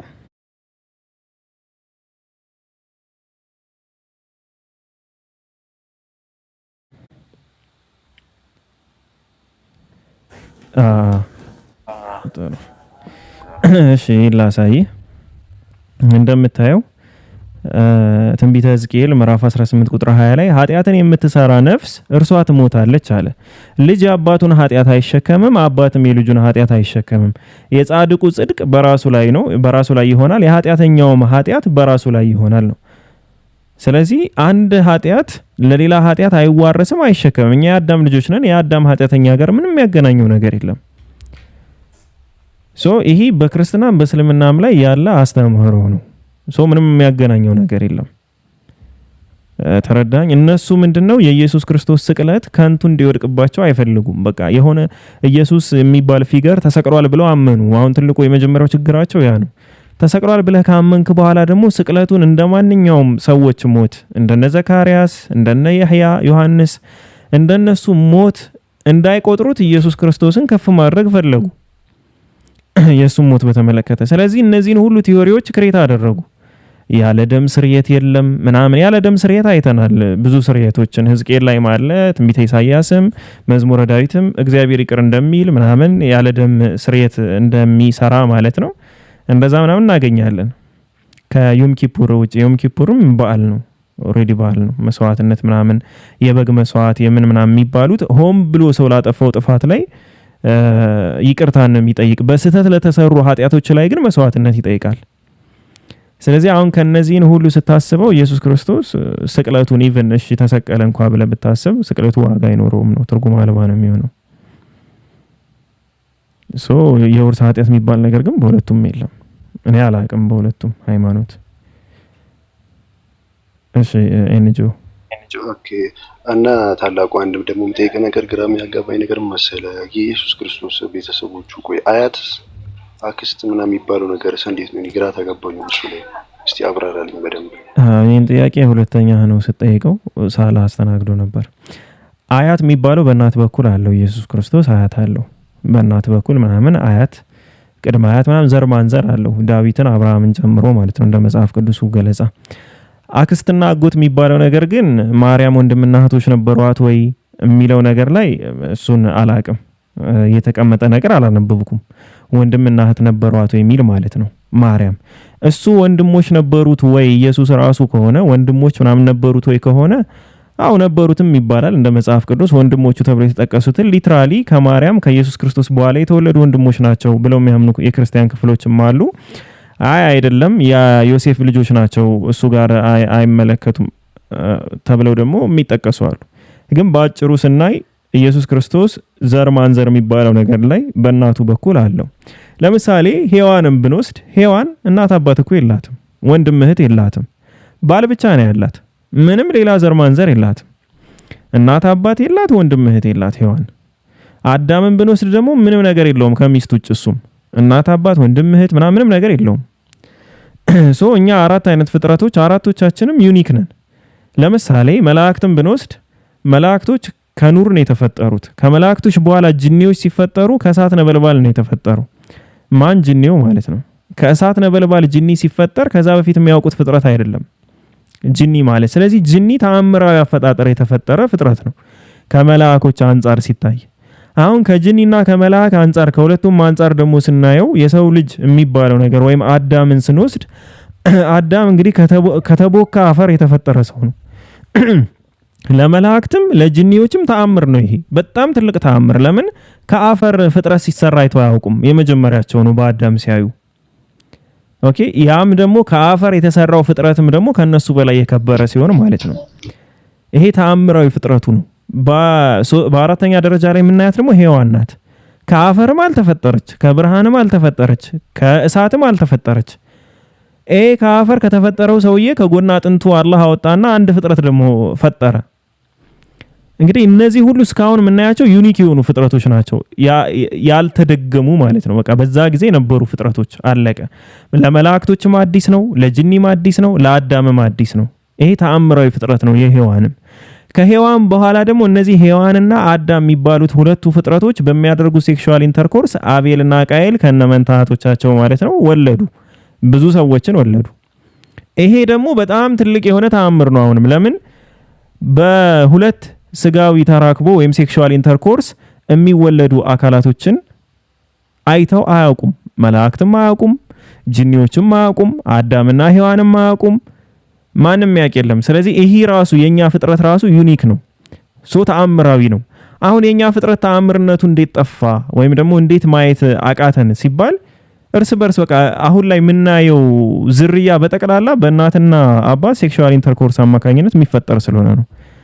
ታዲያ ከዚሁ በተለየ ደግሞ ኢየሱስ ክርስቶስን ስናይ ልክ እንደ ሔዋን ከወንድ ብቻ እንደተገኘችው ኢየሱስ ደግሞ ከሴት ብቻ ተገኘ። ይሄም ደግሞ ተአምራዊ ፍጥረት ነው። እነዚህን ሁሉ ፍጥረታት ግን እኛ በአፈጣጠራቸው ዩኒክነት ምክንያት ወደ አምላክነት አናሳድጋቸውም። የተለዩ ሰዎች አድርገን አንቆጥራቸውም። ሔዋንም ሰው ነች፣ አዳምም ሰው ነው፣ ኢየሱስም ሰው ነው፣ አቤልና ቃየልም ሰዎች ናቸው። ሁሉም ሰው ነው። ምንም የተለየ ነገር የለውም። ታዲያ ማንን እናደንቃለን? ማንን እናሞግሳለን? ማንን እናከብራለን? እነዚህን ሁሉ የፈጠረውን አንዱና ብቸኛውን አካል ብቸኛውን አምላክ አላህ Subhanahu Wa Ta'ala እሱን ሱብሃንአላህ እንላለን፣ ጥራት ይገባህ እንለዋለን። ይሄን ሁሉ የሰራህ አንተ ነህ። የተሰሩትማ ምን ጭቃ የተሰራ ጭቃ እኮ ሰሪውን እኮ እንትን አይልም፣ የሆነ ራሱን በራሱን እኮ የሆነ አያሞግስም ምናምን። ሰሪው ነው የሚደነቀው እኮ። የሆነ ሸክላ ብትሰራ የሆነ ሐውልት ብትሰራ እኮ ሰሪው ነው የሚደነቀው። ይሄ ሐውልት ብለህ እኮ ሐውልቱን አታደንቀው፣ ሐውልቱን የሰራውን አካል ነው። አላህ Subhanahu Wa Ta'ala ደግሞ ፈጣሪው እሱ እስከሆነ ድረስ የተፈጠሩ ፍጥረቶችን ሳይሆን የምናደንቃቸው ፈጣሪያቸውን ነው። ምንም የተለየ ዩኒክ ነገር የለውም ነው። ወንድም እህት ቢኖረውም ባይኖረውም እናት አባት ራሱ ባይኖረውም ከአዳም የተለየ ነገር አይኖረውም። ሔዋን በጣም ዩኒክ የሆነች ፍጥረት እንደውም ሔዋን ነች በብዙ መንገድ ማለት ነው። ቀጥለ እንጆ ቢያንስ ኢየሱስ ክርስቶስ እንደ ሌሎች ሰዎች በማህፀን ወጥቷል ማለት ተወልዷል። ሔዋን ግን አልተወለደችም እኮ። ሔዋን እኮ በጣም ዩኒክ እኮ ነው። እኔ ለምን እሷ እንደማትታያችሁ ብዙ ሰዎች እንደማይታዩት አይገባኝም። እንደ ሔዋን እኮ ዩኒክ ፍጥረት የለም። በማህፀን እኮ አልወጣችም ሔዋን። ከጎና አጥንት እኮ ተፈልፍላ የተሰራችው ያለ ሴት እንቁላል ማለት ነው። የሴት እንቁላል የሌለበት ከጎና አጥንት ከወንድ የጎና አጥንት ብቻ ተፈልፍላ የተሰራች ሰው እኮ ነች ሔዋን ማለት። ዘይገርም ነው። እሺ እንጆ ቀጥል። ብቻ ይሁን ገብቶኛል። ቤት በኩል አድርገን ፈጣሪ እንዳደረግነው ተጋውዛገበልኛ ራሳችን። ሁለተኛ ደግሞ እንትን እስቲ ስለ አላህ ብቸኛ አምላክነት እስቲ በግልጽ አብራራልኝ ማለት በሚገባኝ ነው። አረ ቀላል ነው። ስለ አላህ እንዲያውም በጣም ብዙ በማይገምተው እኔ ደግሞ በጣም ወደ ድሮ ሱረቱል ኢኽላስ ብለን እናነሳለን። አላህ Subhanahu Wa Ta'ala ጋር ስናወራ ስለ አላህ ስናወራ ሱረቱል ኢኽላስ በቃ ትልቅ የሆነ 4 አንቀጾች ያሉት ስለ አላህ Subhanahu Wa Ta'ala በጣም ዲቴል ነገር የሚገልጽ ማለት ነው። ግን የአላህን ብቸኛ አምላክነት ጋር በተገናኘ ሱረቱል ፋቲሃ በጣም የሚገርም ነገር አለው። ሱረቱል ፋቲሃ እኔ በጣም ነው የምወደው። አሁን 3ኛ 4ኛ ነው እና ደስ ይለኛል፣ ደግመዋለሁ፣ 5ኛ የማደርገዋለሁ። ሱረቱል ፋቲሃ ላይ የአላህን ብቸኝነትና አላህ ብቻ ሊመለክ እንደሚገባው የሰው ልጅ ምን ያክል ደካማ እንደሆነ በዝርዝር እናየዋለን ኢንሻአላህ። የመጀመሪያው ምንድነው? ሱረቱል ፋቲሃ የመጀመሪያው አንቀጽ ወይም ደግሞ ሁለተኛው አንቀጽ ከቢስሚላሂር ረህማኒር ረሂም ቀጥሎ ያለው ማለት ነው። በመጀመሪያ አልሐምዱ ይላል። አልሐምዱ ማለት ምስጋና የተባለ በጠቅላላ ማለት ነው። ሐምድ ማለት ምስጋና ነው። አልሐምዱ ሲባል ደግሞ አጠቃላይ በሰማይም በምድርም ያለ ምስጋና የተባለ በጠቅላላ ማለት ነው። ለማን ይላል? ሊላሂ ይላል። ለአላህ አለ። አሁን እንግዲህ ስለ አላህ ነው የምናወራው። ሊላሂ ለአላህ። ይሄ ምስጋና የተባለ በጠቅላላ በማንም በኩል ይድረሳችሁ፣ በሰው በኩል እንደ ኤጀንት ይድረሳችሁ ስራው ምስጋና የተባለ በጠቅላላ ለአላህ። አላህ ማን ነው? ረብ ነው ይላል። ረቢል ዓለሚን። ረብ ማለት ምን ማለት ነው? ረብ ሲባል በውስጡ የአላህን ስብሓነሁ ወተዓላ 3 እና 4 ባህሪዎችን ይዟል። ረብ ማለት አልማሊክ እና አልመሊክ ነው። ንጉስ የሆነ ማለት ነው። ባለቤት ለሆነው ማለት ነው። ረብ ሲባል ባለቤት ለሆነው፣ አስተናባሪ ለሆነው፣ ሁለተኛ ስሙ ኻሊቅና ፈጣሪ ለሆነው፣ አራተኛ ደግሞ ረዛቂ መጋቢ ለሆነው። ስለዚህ ረብ ብሎ በአንዲት ቃል የገለጻት አላህ Subhanahu Wa Ta'ala በውስጡ 4 ስሞችን ይይዛል። ፈጣሪ ለሆነው፣ አስተናባሪ ለሆነው፣ መጋቢ ለሆነው ለዚህ አምላክ ማለት ነው እና ረዛቂ መጋቢ ንጉስ ለሆነው ለዚህ አምላክ ምስጋና የተባለ በጠቅላላ ይገባዋል።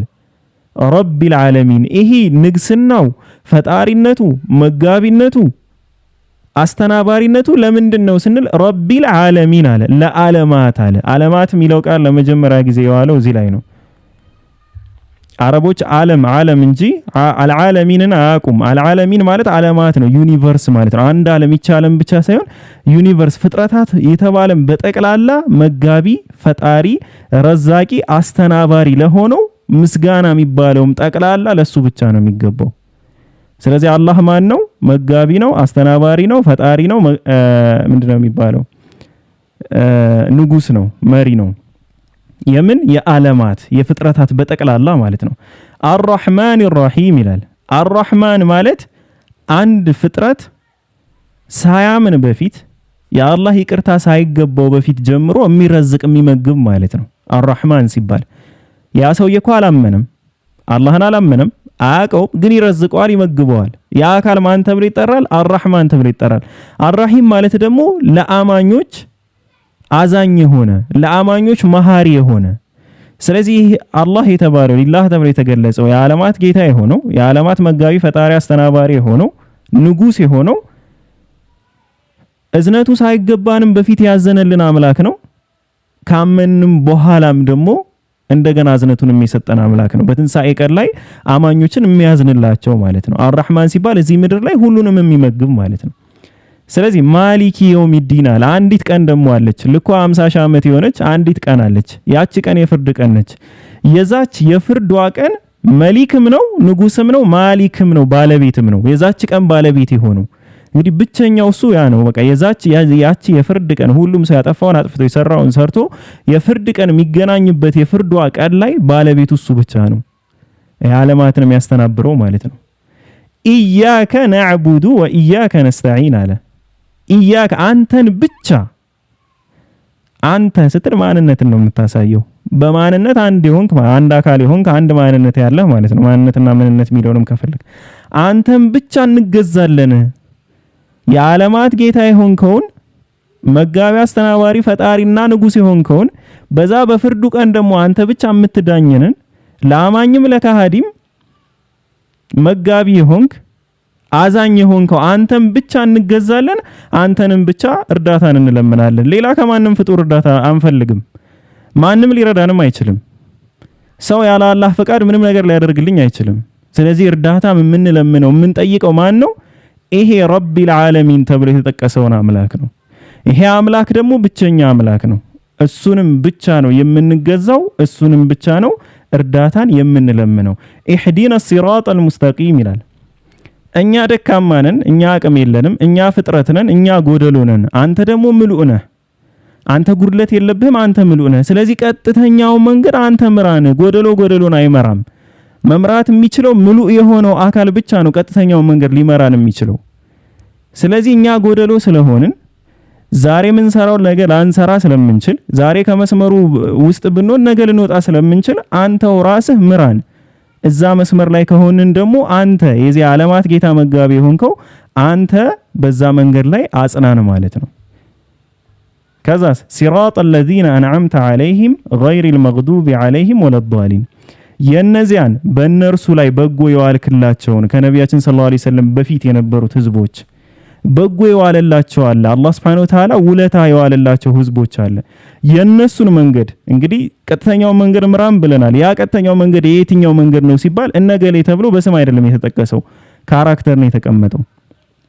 እነዛ አላህ አንተ ራስህ በጎ የዋልክላቸውን መንገድ በእነሱ ላይ ደግሞ ያልተቆጣህባቸውን ብዙ ሰዎች አሉ እኮ ከነቢያችን ሰለላሁ ዐለይሂ ወሰለም በፊት ግን አንተ ያልተቆጣህባቸውን ሰዎች መንገድ ምራን፣ ያልተሳሳቱትንም ሰዎች መንገድ ምራን።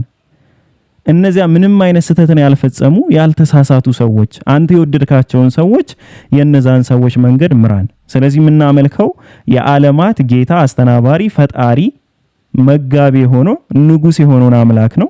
እርሱም ብቻ ነው የምንገዛው፣ ለእርሱም ብቻ ነው እርዳታን የምንለምነው። ኦኬ የዛች የፍርዷ ቀን የመጨረሻው ሁሉም ሂሳብ የሚሰጥበት ቀን የሷ ባለቤትና ንጉስ የሆነውን ለአማኝም ለካሃዲም መጋቢ ረዛቂ አዛኝ የሆነውን አምላክ ቀጥተኛውን መንገድ መምራት የሚችለው ብቸኛው ምሉእ የሆነውን አምላክ እርሱም ብቻ እንገዛለን። ይህ ታዲያ ምንድነው? አንድ ማንነት አንድ ፐርሰን ነው። ሶ ተውሂድ ይሄ ነው። በቃ ሱረቱል ፋቲሃ ገና የመጀመሪያው ምዕራፍ ላይ ስትገቡ ሙሉ ተውሂድን ያው በሚገርም ሁኔታ ታገኙታላችሁ። ሶ ቁል ይላል ሱረቱል ኢኽላስ ላይም ብንወርድ ቁል በል ሁወ አላሁ አሐድ። ሁወ ማለት እርሱ ማለት ነው። ሁወ እርሱ ማን? እርሱ ማለት ማንነትን ነው የሚያሳየው። የማንነት መገለጫ የሚባለው እኔ ብሎ የሚናገር እርሱ ተብሎ የሚወራለትና ማን ተብሎ የሚጠየቅ ነው። ሁወ እርሱ ማን? ሁወ አላህ እርሱ አላህ እኮ ይሄ ማንነት አላህ የሚባለው ይሄ ማንነት እኮ አሐድ አንድ ነው። በቃ እሱ አንድ ነው። አላሁ ሰመድ በችግር ጊዜ በጠበበን ጊዜ መፍትሄ ባጣን ጊዜ ማንም ከጎናችን በሌለ ጊዜ ብቸኛው የምንጠጋበትም አምላክ እሱ ነው። ይሄ አንድ የሆነው አምላክ የሁሉ መጠጊያ ነው። እርሱ በማንም ላይ አይጠጋም፣ ማንንም እርዳታን አይለምንም። በእርሱ ላይ ግን ሁሉም ይጠጋሉ። ለም የሊድ ወለም ይውለድ። ከዚህ በፊት እኮ እሱ አልወለደም፣ የሚራባ አይነት አምላክ አይደለም። ወለም ይውለድ አልተወለደምም ጭምር። ከዚህ በፊት አልወለደም፣ እሱ አልተወለደም። ከዚህ በኋላ ሲወልዳል ከተባለ ያ የተወለደው ልጅ በጊዜ ቀድመዋል ማለት ነው። ስለዚህ አባቱን የሚመስል ልጅ ሊወለድ አይችልም። ቁርአን ራሱ ሲዘጋው እንዴት እንደዘጋው አይወልድም አይወለድም አይደለም ያለ። አይወልድም አይወለድም ከሆነ ወደፊት ነው እያወራ ያለው። ግን አልወለደም አልተወለደም። ከዚህ በፊት እኮ እሱ አልወለደም፣ እርሱ ራሱም ደግሞ አልተወለደም። ስለዚህ ከዚህ በኋላ ተወለደ ካልክ ከዚህ በኋላ ይወልዳል ካልክ ያ የሚወለደው መጀመሪያ ያለው ማለት ነው፣ ጅማሮ አለው ማለት ነው። ሰው አምላክ ሊሆን በፍጹም አይችልም ነው። ታዲያ ሊወልድ የሚችልበት አጋጣሚ ሲኖራል ወይ ሲባል ነው ዘጋው እዚህ ጋር ወለም የኩን ለሁ ኩፉወን አሐድ። ለእርሱ አንድም ብጤ የለውም፣ እርሱን የሚመስል ምንም ነገር የለም። የሚራቡ አካላቶችንም ፈልጋ አምጣ፣ የማይራቡም ይሁኑ አላህን የሚመስል ከፍጥረታት ጋር የሚያገናኘው ምንም ነገር የለም። እርሱን የሚመስል ምንም ነገር የለም። ወለደ ማለት ብጤውን አገኘ ነው። አላህ ደግሞ ቢጤ የለውም፣ አምሳያ የለውም። እሱ ብቸኛው አምላክ ነው፣ ሌላ አምላክ የለም። ስለዚህ በሁለቱ ሱራዎች አላህ ማን ነው ብለህ ለጠየቀው ጥያቄ ሱረቱል ሐዲድ ላይም የሚገርም ነገር አለ። ግን እነዚህ በጣም በቂ ናቸው። ሁለት አጫጭር የመጀመሪያና ያው መጨረሻ ላይ ካሉት ውስጥ ማለት ነው። እንጆ አግልጾ ነው እንደኛላ መሰከናለሁ። ቢኪ አንድ ጥያቄ ደግሞ ስለ ገነትና ስለ ጀነት ገነትና ጀሃነም እስላም ላይ እንዴት ያለው አመለካከት? እሺ በመጀመሪያ ስለ ጀነትና ጀሃነም ከማውራቴ በፊት በእስልምና አስተምህሮ ትንሳኤ የሚባል ነገር አለ። ትንሳኤ ማለት የሙታን ትንሳኤ ስንል አንድ ሰው ከሞተ በኋላ ይነሳል። ፒኬ ከሞተ በኋላ ይነሳል። ፒኬ ማለት ማን ነው? ፒኬ ማለት የነፍስና የስጋ ውጤት ነው። ነፍስና ስጋው አንድ ላይ ሲሆን ፒኬ ይባላል። የነፍስ ባህሪው ምንድናቸው? ዕውቀት የነፍስ ባህሪ ነው። መንፈሳዊ ህይወት የነፍስ ባህሪ ነው። አምላክን መገዛት መታዘዝ የነፍስ ባህሪ ነው። እነዚህ ባህሪያቶች አሉት ይሄ ፒኬ የሚባለው ሰውዬ። የስጋ ባህሪዎቹስ ምንድናቸው? ይሄ በስጋ ባህሪው የሚበላ የሚጠጣ አካል ነው። በስጋ ባህሪው የሚወልድ የሚዋለድ ነው። ይሄ ደግሞ የስጋ ባህሪው ነው። ስለዚህ የሙታን ትንሳኤ ስንል ፒኬ ከሙታን ይነሳል ሲባል ፒኬ ስጋና ነፍስ አለው ማለት ነው። ከሞተ በኋላ ስጋው አፈር ከሆነ በኋላ ይቀሰቀስና ያ ስጋውና ያ ነፍሱ ይመጣል ማለት ነው። ስለዚህ ፒኬ ስጋና ነፍስ ካለው ስጋውን ባህሪ ያለው ነፍሱን ባህሪ ያለው አላህ Subhanahu Wa Ta'ala ምን ያደርጋል? ለስጋም ለፈጠረው ስጋ ጸጋን ይሰጣል እንደ ባህሪው ማለት ነው። ለፈጠረውም ነፍስ ደግሞ እንዲሁ ጸጋ ይሰጣል። መንፈሳዊ ጸጋና ስጋዊ ጸጋዎችን ይሰጣል። ለማን? ይሄ የመንፈስና የስጋ ውጤት ለሆነው ለፒኬ ማለት ነው፣ ለሰው ልጅ አጠቃላይ። ስለዚህ የሰው ልጅ የሙታን ትንሳኤ አለው ስንል የፈረሰ ስጋው አብሮ ሆኖ ተዋህዶ ይነሳል ነው። የስጋ ደግሞ አለው ባህሪ ያለው የስጋ ጸጋ የሚባሉት ውስጥ መብላት፣ መጠጣት እና ሴክሹዋል ኢንተርኮርስ ማድረግ እነዚህ ሁሉ የስጋ ጸጋዎች ይባላሉ። መንፈሳዊ ጸጋዎች ሲባሉ ጀነት ላይ ከሚሰጡ ነገሮች ውስጥ አላህን ማየት፣ ከነቢያት ጋር ያለ ጉርብትና፣ ቤተሰባዊነት፣ ጓደኝነት ብዙ ነገራቶች አሉ ጀነት ላይ መንፈሳዊ ጸጋ የምናገኛቸው። አላህ Subhanahu Wa Ta'ala ይህንን የሞተውን ፒኬ የሚባለውን ሰው ሲያስነሳው ፒኬ ራሱ የሚባለው አካል የሚመለሰው በስጋና በነፍሱ ስለሆነ የሙታን ትንሳኤ ስላለ ይህ ፒኬ ጥሩ ስራ ሰርቶ ከሆነ ጀነት የሚገባ ሰው ከሆነ ለስጋውም ጸጋ ሲሰጠው ለነፍሱም ጸጋ ይሰጠዋል። ለነፍሱ ብቻ ጸጋ ሰጥቶ የስጋን ጸጋ አይነሳውም። እኛ ጀነት ላይ ምንድነው የምናገኛቸው ሲባል የሙስሊሞች ጀነት ምን ይመስላል? ዘላለም ነዋሪ ነው አንድ ሰው። ፊዚካልነቱ የወረደ ወይም ዝቅ ያለ ወይም ምሉእ ያልሆነ ቁመና ተክለሰውነት የሚባል ነገር አይኖረውም በጀነት ላይ። ሁሌም ወጣት ነው፣ የሚያረጅም ህፃን የሚሆን አካልም አይሆንም። በሌላ ደረጃ መንፈሳዊ ጸጋዎች ከ10 በላይ የተጠቀሱ መንፈሳዊ ጸጋዎች አሉት። አላህን ማየት ከጸጋዎቹ ሁሉ በላጩ ጸጋ ነው። ከጀሃነም ቅጣት በላይ ትልቁ ቅጣት አላህን ማየትን መከልከል ነው። የጀሃነም ሰዎች ቁርአን ላይ እንደሚያስቀምጠው ትልቁ ቅጣታችን ብለው እነሱ የሚፈሩት የሚያስቡት ያ የፈጠራቸውን ዱንያ ላይ ያሉ ሲመግባቸው የኖረውን ያኖራቸውን አምላክ ማየት መከልከላቸው ነው። ይሄ ከጀሃነም በላይ ትልቁ ቅጣት ሲሆን ከጀነት ጸጋዎች ውስጥ ደግሞ ትልቁ ጸጋ ማለት አላህ Subhanahu Wa Ta'ala ያን የፈጠረንን አምላክ ማየት መቻላችን ነው። ስለዚህ እነዛ ፊቶቹ በዛ ጊዜ አብሬዎች ናቸው ይላል። ለምንድን ነው የሚያበሩት ሲባል ወደ ጌታቸውም ተመልካቾች ናቸው። አላህን ስለሚያዩ አላህን በማየት ብቻ ውበትህ የሚጨምርበት ቦታ ጀነት ነው። ስለዚህ ትልቁ ከጀነት ጸጋ በላይ ትልቁ ጸጋ አላህን ማየት ሲሆን ከጀሃነም ቅጣት በላይ ደግሞ ትልቁ ቅጣት ማለት የአላህን ማየትን መከልከል ነው። ስለዚህ ጀነትና ጀሃነም ባጭሩ ለመመለስ ያክል አብዛኛውም ነገር ብዙ ቦታ ላይ ስለምትሰማው በዚህ እንትን እለዋለሁ። እዚህ ላይ ማንሳት የምትፈልገው ሐሳብ ካለ ማንሳት ትችላለህ ማለት ነው። አመሰግናለሁ። እሺ እንጆ እሺ ሊንዳ እንዴት ነው? ሚስስ አድዋ ሊንዳ አለሽ? ፎሎ ያላደረጋችሁ ሰዎች ፎሎ ያደረጋችሁ። አለን አልহামዱሊላህ ሰላም ነው አሎ። ደህና ነህ? እንጃ እርግጠኛ አይደለሁም ነኝ መሰለኝ ግን ሳስበው ሳሎንም ማለት ነው። እሺ ልጠይቅህ? አዎ እኔ የምልህ እስኪ ከታች ያወራው ሀሳብ ነው ትጠይቅኛለሽ? እሺ አካላት አሉት ማለት ነው የሚታይ ብሎ አስቀምጧልና ብርሃንን ታያለህ ብርሃን እስኪ ወይ አካሉን ከታች ጻፍልን። ብርሃን ምን እንደሚመስል አካሉን ከታች ጻፍልን። እሺ ቀጥይ ሊንዳ። እሺ የነገርከኝን ነገር ማለት ነው ወደ ኋላ ተመልሼ ለማየት እየሞከርኩ ነበረ ከመጀመሪያ ጀምሮ ማለት ነውና ልታወራ ነው? አይ አይደለም እኔ የነገርኩሽን እኔ ራሱ ስለረሳሁት ችግር የለውም ቀጥይ። እሺ አይ እኔ ደግሞ አረሳሁትም እየጻፍኩ ስለነበርና ምንድነው የተረዳሁት ምን ላይ ነኝ የሚለውን ተመልሼ እያየሁት ነበርና የሆነ ነገር አይገባኝ ማለት ነው። እሺ ማለት በጣም ብዙ ነገር ተረድቻለሁ። ፈተና ላይ ማለት ነው የተፈጠርነው ለፈተና ነው ምናምን የሆነ ሰው ብሎኛል። አምናት ሹር እንደዛ ነው አይደል? የተፈጠርነው አላህ ልንገዛ ነው። በሞትና በህይወት መካከል ያለ ነው ለፈተና ነው። ኦኬ አዎ እኮ ፈጣሪ ልንገዛ ነውማ ብላችሁኛል። እሺ ግን ለምንድን ነው የምንፈተነው? ምድር ለምንድን ነው ለፈተና ብሎ ይህን ሁላ ነገር የሚያደርገው? ለምሳሌ ማለት ለምንድን ነው ይሁላ ሰፈር ምናምን ያለው ማለት ነው? የምን ሰፈር? እኛ ሰፈር ነው? እየቀለድኩ ነው። እኛ ሰፈር ምናምን ያለው እኮ በምን ኮዝ የመጣ ሰፈር? ለምሳሌ ፓለስታይን ላይ ያለውን ሰፈር ነው የምታወሪው? ላይክ ክፍለ ሀገር ላይ ያሉትን ነው የምታወሪ? የምን ሰፈር ነው የምታወሪው? እሱ ነው ያልገባኝ።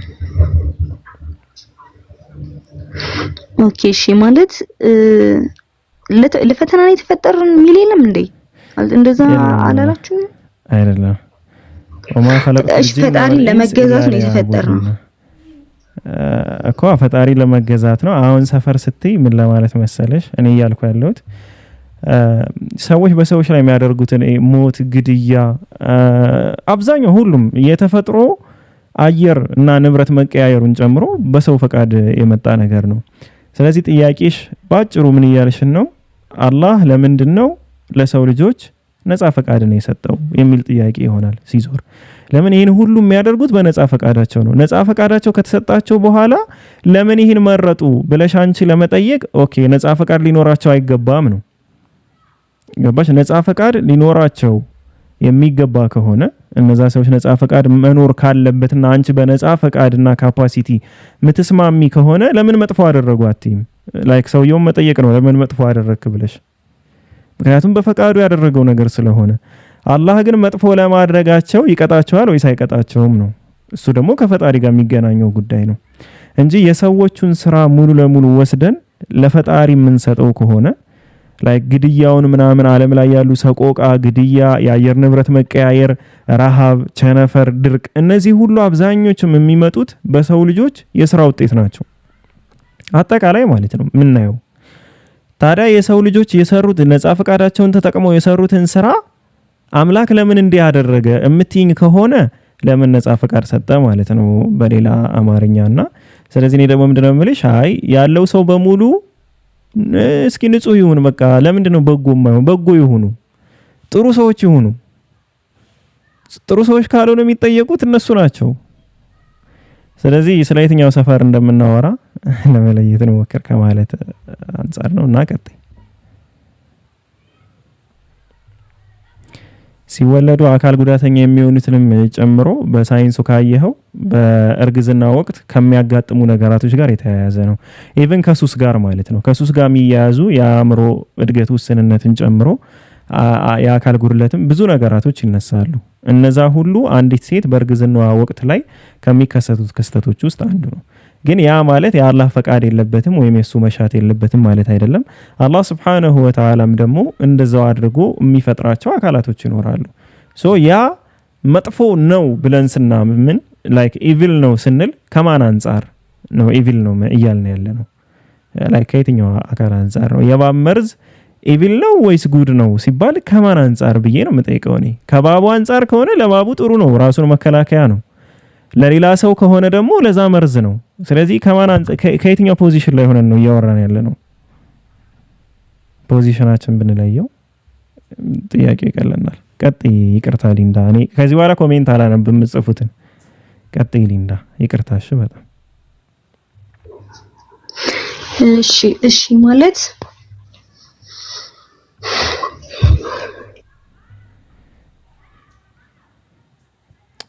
ቅድም እኮ ልጸልይልሽ ነበር እምቢ አለሽ። ተራራ ሙሉ ጀምሬ ነበር።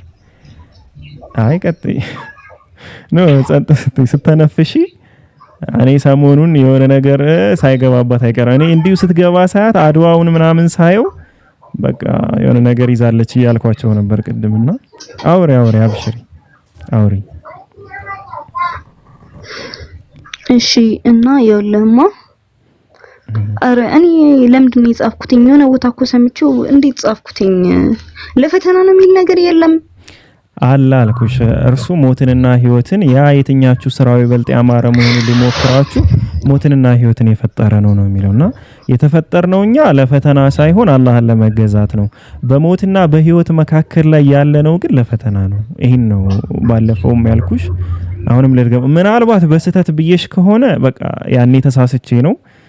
ያው ከኔ ስተት ነው እታረማለሁ ዛሬ ማለት ነው። ስለዚህ እንደ ስተት ቁጠሪው። አንቺ የጻፍሽው ከሆነ የሰማሽውን ነገር እኔ ነኝ ተሳስቼ የሚሆነው። ኦኬ እሺ፣ እሱ ለምን ማስቆም አልቻለም ሰፈሮችን ማለት ነው? ካስቆመ ነፃ ፈቃዳቸው ምኑ ላይ ነው?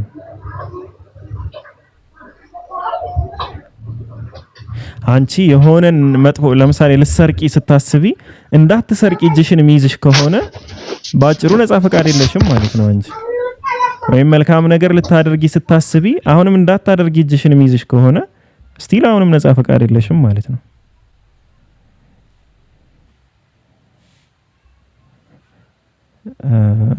አይ ቲንክ ስልክ ምናምን ገብቶባታል መሰለኝ። ፖዙና ነው የወጣችው።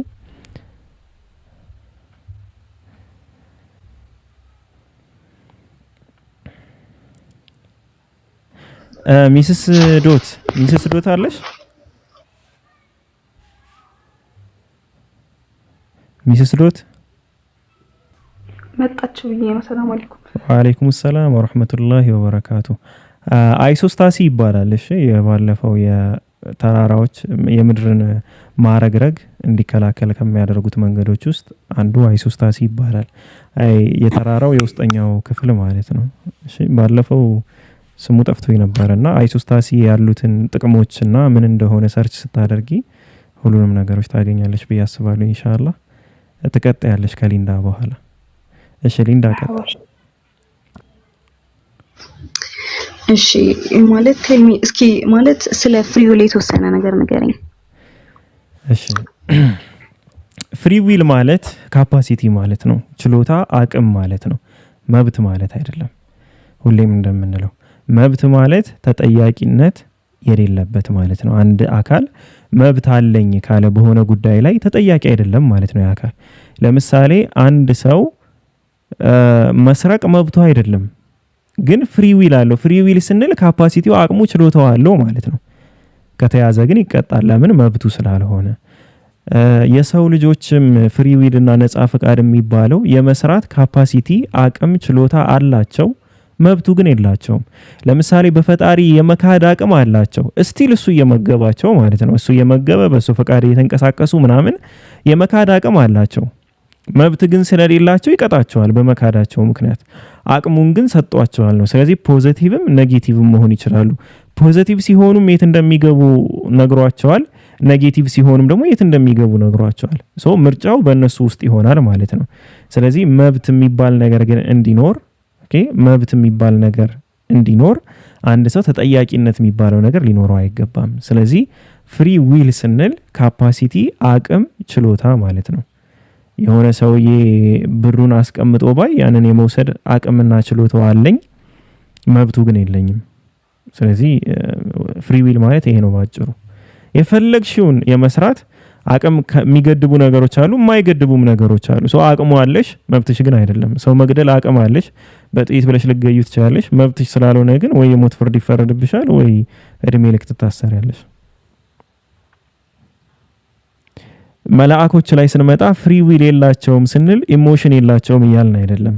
አያዝኑም አይደሰቱም እያልን ሳይሆን መጥፎን ነገር የመስራት ካፓሲቲው አቅሙ እነሱ ጋር የለም፣ ተነስቶባቸዋል፣ አይችሉም ማለት ነው። በተፈጥሯቸው ኔጌቲቭ ነገርን የመስራት አቅም ካፓሲቲ ምናምን የላቸውም። ኦኬ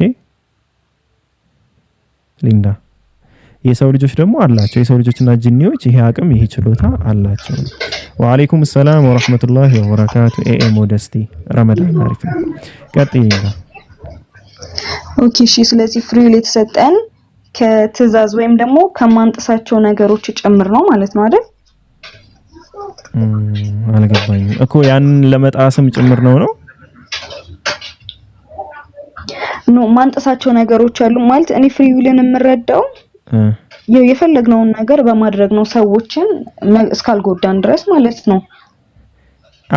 እሱ ፍሪ ዊል ሳይሆን ሰዎችን መጉዳት አሁን ጉዳት የሚባለው አሁን ሐቅ የሚባለው ነገር ስናነሳ ጉዳት የሚባለው ነገር ስናነሳ ብዙ ነገር አለ። ለምሳሌ እንደ እስልምና አስተምሮት ከሄድሽ የሰው ልጆች ብቻ አይደለም ራስን መጉዳትም ጉዳት ነው የሚባለው። ላይክ ከፖዚቲቭ ነገሮች ውስጥ የሚቆጠር አይደለም። ነፍስን መጉዳትም ስጋንም መጉዳትም እንደዛው። ለዛ ነው ነቢያችን ሰለላሁ ዐለይሂ ወሰለም ለሁሉም ሐቅ አለው ብለዋል። አንድ ሰው ባለትዳር ሆኖ አምላኬን ሌሊቱን ሙሉ ሲገዛ ልደር የሚል ከሆነ አላህ Subhanahu Wa Ta'ala ሌሊቱን ሙሉ ሲገዛ በማደሩ ይሰውዬ ይጠይቀዋል። ለምንድን ነው የሚጠይቀው? ለሚስቱ ጊዜ ስላልሰጠ። ገባሽ? የሚስቱን ሐቅ አልተወጣም፣ የአላህን ሐቅ ብቻ ነው የተወጣው። ስለዚህ እኛ መብት አሁን አንቺ ያወራሻለሽ መብት ስለሚባለው ነገር ስለሆነ መብት ከሆነ የማንንም ሐቅ ላይ ባለመጋፋት ላይ ያለ መብት ማለት ነው። ኦኬ። ነፃ ፈቃድ ስንል ግን መጋፋትንም ይጨምራል። የሰውን መብትን መጋፋትንም ጭምር ይጨምራል። ግን ያስቀጣል፣ ያስጠይቃል ነው። ካፓሲቲው አቅሙ ግን አለው፣ የመጋፋት አቅም አለው። ግን በመጋፋቱ ምክንያት አላህ ይጠይቀዋል፣ መንግስትም ህገ መንግስትም ይጠይቀዋል። ሊንዳ ቀጥይ። ኦኬ እሺ። ታዲያ ማለት ነፃ ፈቃድ ታዲያ ምንድነው ማድረግ? ኦኬ እሺ፣ ማድረግ ነገሮችን እንችላለን። ግን የሆነ ነገር ታዲያ በመናደርግ ሰዓት ታዲያ የምንቀጣ ከሆነ ነፃ ፈቃድ ማለት እንችላለን? አሁን እንደምትቀጭ ያወቅሽ ነው ያደረግሽው ያለው። ያኩ በፈቃድሽ ነው ያደረግሽው። ኦኬ። ስለዚህ ከገደብ ጋር ነው የተሰጠን። ምኑ ነው ገደብ? መብት የለሽም። እሺ እጁን አንስቷል። ሰላም አለይኩም ወራህመቱላሂ ወበረካቱ። እንዴት ናችሁ ሁላችሁም? ወአለይኩም ሰላም ወራህመቱላሂ ወበረካቱ። አልሐምዱሊላህ ሐምደን ከሲራን ጠይበን ሙባረከን ፊህ። ቀጥል። ጨርስ ንገረኝ። ቀጥል። እሺ ሊንዳ አለሽ? ሊንዳ እሺ ሊንዳ አንተ ማይክሽን ሚውት አታርጊውና ቃል በቃል አንዳንድ ነገሮች እናወራለን። አንድ በጣም ትልቅ ሰራተኛ ነበረ፣ ትልቅ ካምፓኒ ነበረውና ሰራተኞቹን ሰበሰባቸውና እኔ ለሁለት ወር ያክል የለውም ግን በቃ መስሪያ ቤቱን ውስጥ የሚሰሩትን ስራዎች በአግባቡ ስሩ፣ እኔ አልቆጣጠራችሁም፣ ግን እንደፈለጋችሁ ሁኑ፣ ግን ያው በሰራችሁ ስራ መልካምን ነገር ተመነዳላችሁ፣ ባጠፋችሁ ጥፋት ደግሞ ያው ቅጣትን ትቀጣላችሁ ብሎ ሄደ ለሁለት ወር ማለት ነው። እነዚህ ሰዎች ነፃ ፈቃድ አላቸው የላቸውም? ከገደብ ጋር አላቸው። ከገደብ ጋር ማለት ያው ካጠፉ የሆነ አይነት እንትን አለው፣ ቅጣት አለው። ካላጠፉም ደግሞ ነፃ ሰጥቷቸዋል፣ ግን ከገደብ ጋር ነው የሰጣቸው። 100% ነፃ ፈቃድ የላቸውም። ኦኬ። ስለዚህ አሁን አንቺ ነፃ ፈቃድ ስትይ ጥፋትም እያጠፉ አይጠየቁ ነው ላጠፉት ጥፋት ነፃ ፈቃድ ማለት ይሄ ነው ለኔ እያልሽ ነው? ኖ አይደለም። ያ ነፃ ፈቃድ ሌላኛውን አካል ምንም ጉዳት እስካላስከተለ ድረስ የፈለገውን ማድረግ ይችላል ነው የማያልከው ያለውት እኮ። ታዲያ አንቺ ሰውን እስካላካሽ ድረስ የፈለግሽውን ማድረግ ትችያለሽ እኮ። እሱ ነው ታዲያ ነፃ ፈቃድ እኮ የሚባለው። እኔ ማንንም እስካልነካው ድረስ እኮ። ታዲያ አንቺ ማንንም አልነካሽም ማለት ወይ መልካም ነገር ነው የምታደርጊው ወይ ደግሞ መጥፎ ነገር ነው የማታደርጊው። ይሄ ነው ነፃ ፈቃድ።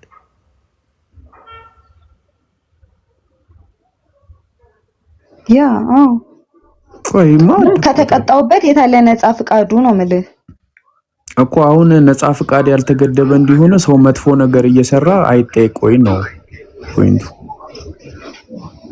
እኮ። መጥፎ ነገር እሺ፣ ለምሳሌ ምን እናድርግ መሰለሽ? ለአንቺና ለፒኬ ነፃ ፈቃድ ሰጠናችሁና ፒኬ አንቺ በቃ ሰላም ሆነሽ ህይወትሽን እየኖርሽ ነውና ፒኬ ደግሞ አንዷን ልጅ ወስዶ ጠፈጠፋት እና በቃ ጸጥ እንበል ስለጠፈጠፋት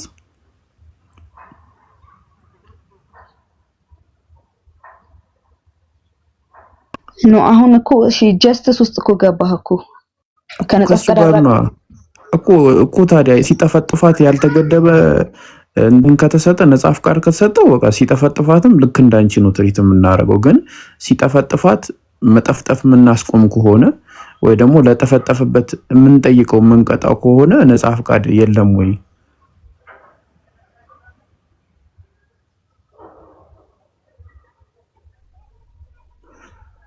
እዲና ኦኬ እሺ ሜቢ ዲፊኒሽን ይሆናል ያላግባባን ማለት ነው እኮ። ነፃ ፍቃድ ማለት ምንድነው? በቃ የፈለግሽውን ሁኚ፣ ግን ለሆንሽው ነገር ኃላፊነት ትወስጃለሽ ነው። ይሄ ነው ፖይንቱ። ገባሽ?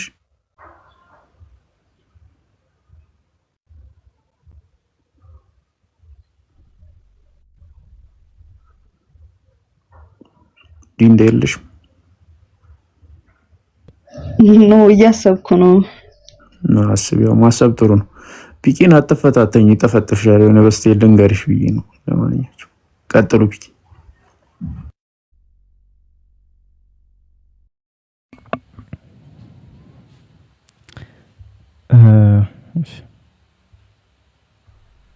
እሺ ክርስቲያኖች ካላችሁ ሪኩዌስት ላኩ። ጀዛከላህ ሀቢቢ እንዲነቃ ነቃ እያልክ አውራ።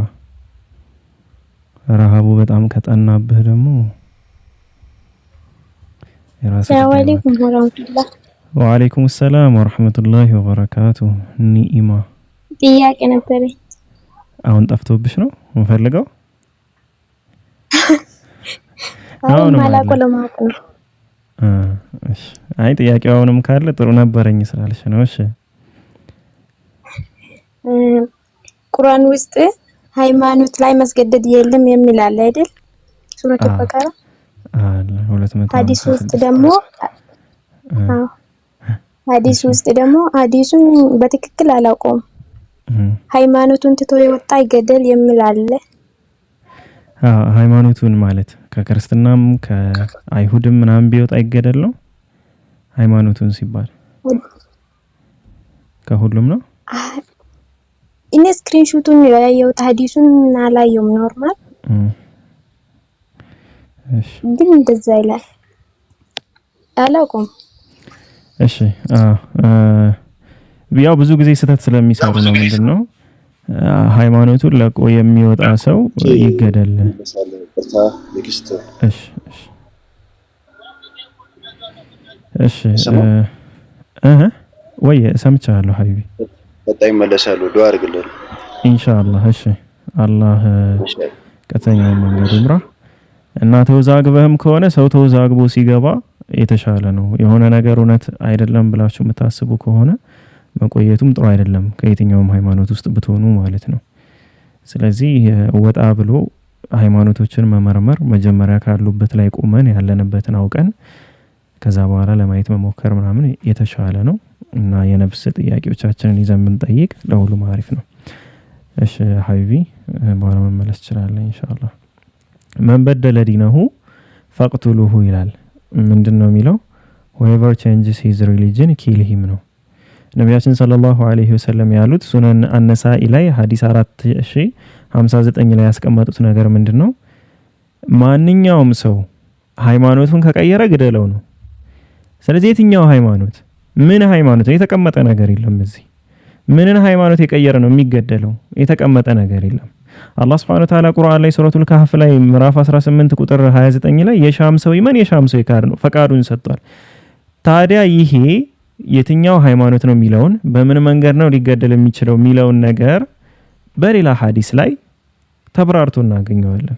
ኦኬ ስለዚህ ሃይማኖቱን እንትን ያለ ግደለው ሲባል ላይ ከየት ነው? ከክርስትናም ቢወጣ ነው ከአይሁድም አይደለም ለሚባለው ነገር ምንድነው የቀረበው ማብራሪያ ሲባል ነብያችን ሰለላሁ ዐለይሂ ወሰለም አሁንም ሱነን አነሳኢ ላይ ሐዲስ 4048 ላይ የአንድን ሙስሊም የሚል አካል ማለት ነው ደም ማፍሰስ ከሶስት ነገሮች በስተቀር የተከለከለ ነው አሉ። ከሶስት ነገሮች በስተቀር አንደኛው ምንድነው? ዝሙት ከሰራ ነው። ከትዳር ውጭ ያለውን ዝሙት ከሰራ ይህ ሰውዬ ቢገደል ይቻላል ነው በህግ ደረጃ ማለት ነው፣ በቃዲ ደረጃ። ይሄ የሆነ ሰው ተነስቶ ይግደለው አይደለም። 4 ምስክር አቅርቦ ምናም ፕሮሰሶች አሉት። ይህ ሰው ዝሙት ከሰራ አንድ ሰው ዝሙት ከሰራ ተወግሮ ይገደል ነው። እዚህ ላይ ባይዘው ጥያቄ አይነሳ። በጣም የሚያስቀኝ ዝሙት የሰራ ሰው ተወግሮ ይገደል የሚለው እንዴት ይገደላል ብሎ ሰው ጥያቄ የሚያነሳ ሰው እኔ አጋጥሞኝ አያውቅም። ሁለተኛው ደግሞ ምንድነው አንድን አካል ያለ አግባብ የሚገድል ሰው ካለ እሱም ደግሞ እንዲገደል ታዟል። በሶስተኛ ደረጃ ሲባል አሁን ስለ ሃይማኖት ያለውን ነገር እዚህ ጋር ያስቀምጠዋል። አንድ ሰው እስልምናን አላውን who left Islam እስልምና ለቆ ቢወጣ ከዛ በኋላ በአላህና በሙስሊሞች መካከል መከፋፈልንና ጦርነትን የሚያስከስት ከሆነ ወይም ፊትናን የሚያመጣ ከሆነ በዛ ማህበረሰብ ውስጥ ላይ ይህ ሰውዬ እንዲገደል ታዘዘ። ስለዚህ ዛጋ መንበደለ ዲነሁ ፈቅቱሉሁ የተባለው ሃይማኖቱን ለቆ የሚወጣን አካል ካለ ይገደል የሚለው ትዕዛዝ ማን ነው ያ አካል ሲባል እስልምናን የለቀቀ ከለቀቀ በኋላ ግን ሙሉ ማብራሪያውን ስላስቀመጠው ማለት ነው በሙስሊሞች መካከል መከፋፈልን የሚፈጥር ከሆነ መከፋፈል ማለት ምን ማለት ነው?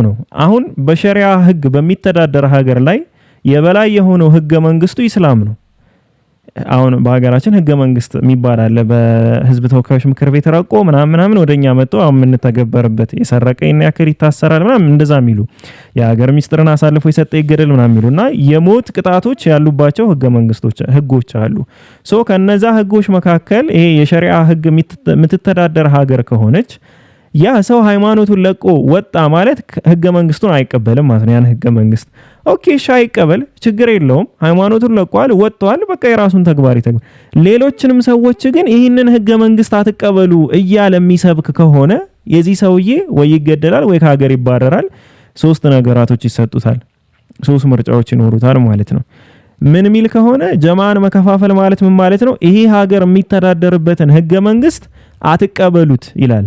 ግማሹ እንቀበለዋለን ይላል፣ ግማሹ ደግሞ ልክ እንደሱ አንቀበልም ይላል። በሁለቱ መካከል ላይ ጦርነት ይከሰታል ማለት ነው። ስለዚህ የሀገር የእርስ በርስ መጫረስ ከመምጣቱ በፊት የመጀመሪያውን ነቀርሳ ቆርጦ ይወገዳል ወይ ከሀገር በማባረር አለያም ችግሩ ምን እንደሆነ ተጠይቆ ላይክ ኢስላም አላሳመነኝም መብቱ ነው አሁን አላሳመነኝም ቢል ያላሳመነህ ፖይንት ምን ፖይንት ነው ተብሎ ይጠየቃል። ሶ እስልምና ላይ ሎጂካልም በሉት ምንም በሉት አንድ ሰው ከኢስላም ውጭ እውነት ሊያገኝ ስለማይችል ምንም ነገር ማለት ነው ጥያቄዎቹን ያነሳል። በኡለማዎች እንዲመለስለት ይደረጋል። ይህ ሰው ኦኬ እንዲመለስ የፈጀውን ለምን 10-20 ዓመት አይፈጅም።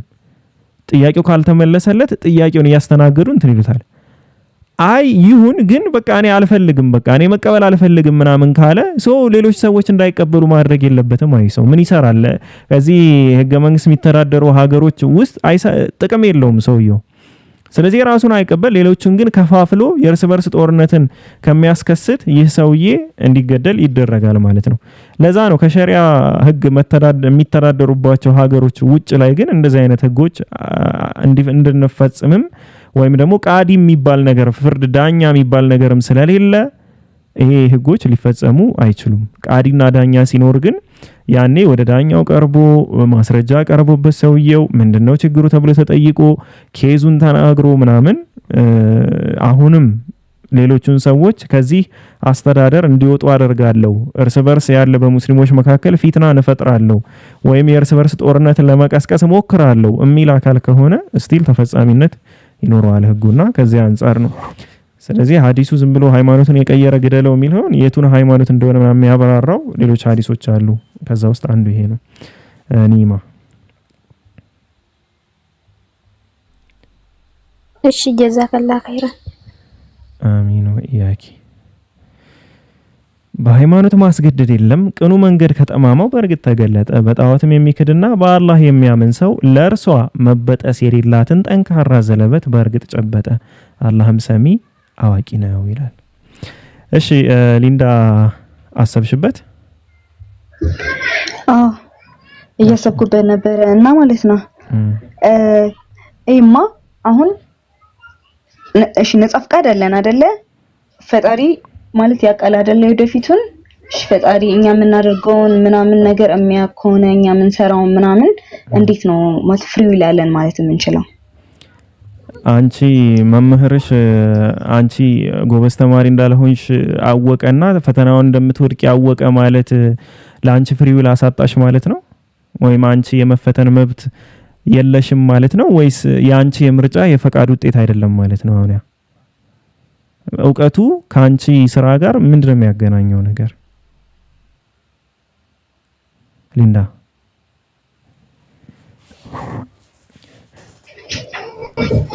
ከአስተማሪ ጋር ይሄን ማገናኘት እንችላለን? አዎ እንችላለን። ለምን እንደው ልንገርሽ፣ ለምሳሌ ነገ 9 ሰዓት ላይ ኦኬ፣ ነገ 9 ሰዓት ላይ አንቺ እንደማገኝሽ እኔ ባውቅ ስላወኩ እኮ አይደለም ማገኝሽ፣ ስለማገኝሽ ነው ያወኩት አይደል እንዴ ሊንዳ? ወይም ስለተቀጣጠረ እንጂ የኔ ማወቅ አንቺን እንዳገኝሽ አያደርገኝም። ይሄኛው ትንሽ ይወሳሰብብሻል መሰለኝ። እሺ ለማንኛውም የአላህ Subhanahu Wa Ta'ala ዕውቀት ያንቺ የምትሰሪውን ማወቁ ያንቺ ስራ ላይ ተጽዕኖ የለውም። ባጭሩ አስቀድሞ ማወቁ አለው እንጂ። እንዴት አለው? እንዴት ማለት እኔ ብዙ ነገር አሁን እኔ በራሴ ብዙ ነገር ሳልፈልግ አድርጌያለሁና እሱን አሁን ማሳበው በፈጣሪ ነው። አኮ ጎበዝ አሳባቢ ስለሆንሽ ነው። ብዙ ለምሳሌ እስኪ ሳትፈልጊ ያደረግሽው ነገር ምንድነው? አይቼዋለሁ፣ ባህሪ አይቼዋለሁ። እሺ ምን አልሽኝ? ማለት በጣም ብዙ ነገር ሳልፈልግ።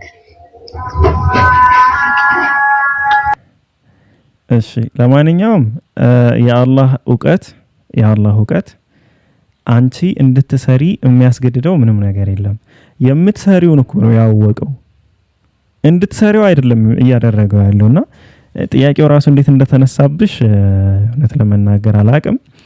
ግን የአላህ ዕውቀት አሁን ካንቺ ማወቅ መፈልገው የአላህ ዕውቀት እንዴት ነው አንቺ እንድትሰሪው ተጽዕኖ ያደርግብኛል ብለሽ የምታስበው ያንቺን ስራ ቀድሞ ማወቁ። ፊልም እስኪ ካየሽው ፊልም ውስጥ አንዱን ንገሪኝ ሊንዳ። በቃ ቀላሉ ነገር ማለት ነው። ኦኬ እሺ፣ ፍሬንድስ ሲትኮም ነው። ፍሬንድስን ታየውና ፊልም የሆነ አጭር ፊልም ንገሪኝ። አጭር ፊልም? ኦኬ ሙቪ? ብዙ ነው። አንድን ጥሪ። እሺ ላይፍ የሚለው ፊልም እነ ኤዲ መርፊ ምናምን የሚሰሩት ነው። ላይፍ የጥቁሮች የድሮ ሊንዳ አይ ጌስ ቆይቷል ካየሁት። ጥሩ። አሁን እሱን ፊልም ካየሽው እሱን ፊልም አንቺ አይተሽዋል ኦሬዲ። ስለዚህ ፊልሙን ስላየሽው የፊልሙን ፍጻሜ ታውቂዋለሽ። ፊልሙ እንዴት እንደሚያልቅ እዛ እስር ቤት አምልጠው ምናምን ማለት ነው። ያም ፍጻሜ ማወቅሽ እነሱ በዛ መንገድ እንዲሄዱ ያደርጋል።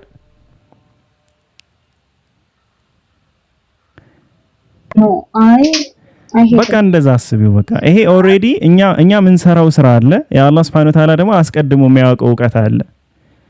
ስለዚህ ያ አስቀድሞ የሚያውቀው ዕውቀት ጋር በተገናኘ የኛን ስራ ስታስቢው አንቺ ለምሳሌ ገስት ትገቢያለሽ፣ እሱን አስቀድሞ ያውቀዋል። ስላወቀው ግን አይደለም አንቺ ገስት የምትገቢው፣ ስለምትገቢ ነው እሱ ያወቀው።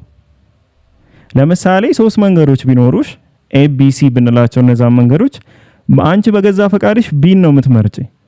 አላህ ደግሞ ይህን ከመፈጠርሽ በፊት እሷ ቢን ትመርጣለች ብሎ እንደምትመርጪ ስላወቀ አንቺ አትመርጭም። አንቺ ስለምትመርጪ ግን እሱ አውቋል።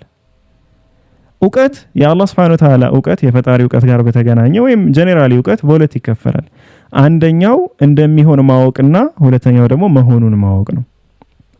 ለምሳሌ እነዚህ ሁለት ዕውቀቶች ብዙ ጊዜ ላታውቋቸው ትችላላችሁ እዚህ ሰፈርና እንደሚሆን ማወቅና መሆኑን ማወቅ ማለት ምን ማለት ነው ሲባል ለምሳሌ እኔና አንቺ ነገ 9 ሰዓት ቀጠሮ ቢኖረን ነገ 9 ሰዓት እንደማገኝሽ አውቃለሁ፣ ግን አልተፈጸመም። እንደማገኝሽ ግን አውቃለሁ። ከዛ በኋላ ካገኘሁሽ በኋላ ደግሞ ማግኘቴን አውቃለሁ። ይሄ ሁለቱ የዕውቀት ደረጃዎች ናቸው። አላህ Subhanahu Wa Ta'ala ለምሳሌ በልቦቻቸው ውስጥ ፍርሃት መኖሩን አወቀ ይላል። አስቀድሞ ያወቀው ዕውቀት አለ፣ ሳይሆን በፊት እንደሚሆን ያወቀው፣ ከሆነ በኋላ ደግሞ መሆኑን ያወቀው አለ። ሁለት አይነት ዕውቀት አለ።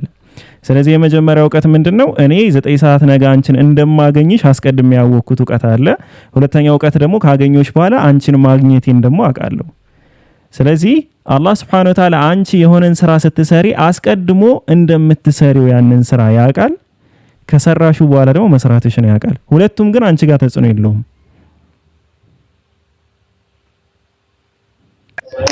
እሺ ቆይ ተጽፏል ምናምን የሚባል ነገር የለም እንዴ? ከመወለዳችን በፊት እኛ የምንኖረው ህይወት ምናምን ይባል የለ? አዎ ህይወታችን እሱ ነው ያልኩሽ ያለሁት። ህይወታችን በተመለከተ አሁን የቀድር ደረጃዎች ናቸው። ቀድር ለምሳሌ ይሄኛው በኩል የእውቀትን በተገናኘ በአራት ይከፈላል። ከአራት ከፍለን ማየት እንችላለን። የመጀመሪያ የምትሰሪው ማወቁ ነው። ይሄ አውቆታል። አሁን አንቺ ነገ 9 ሰዓት እንደምትመጪ እኔ ቀድሜ ያውቂዋለሁ። ያንን ቀድሜ ያወቅኩትን ነገር ደግሞ ጽፌዋለሁ። ኦኬ የተጠበቀው ሰሌዳ ላይ ጽፌዋለሁ። ምን ብዬ ነገ 9 ሰዓት ሊንዳን አገኛታለሁ ብዬ ጽፌዋለሁ። ኦኬ ገብቶሻል? ሰው አላህ Subhanahu Wa Ta'ala ያወቀውን ነገር አስቀድሞ ጽፎታል ነው።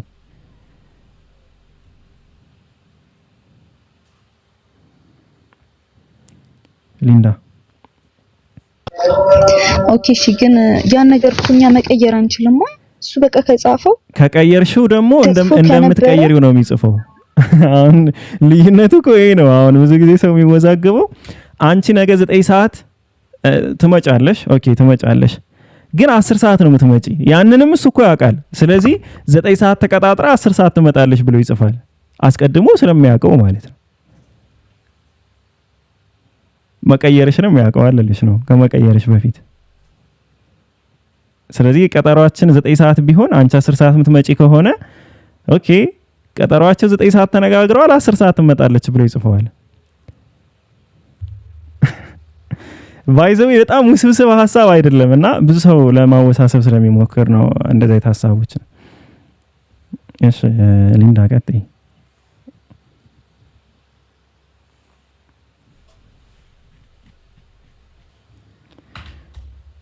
ትራፊክ ህግ እስካስረዳት።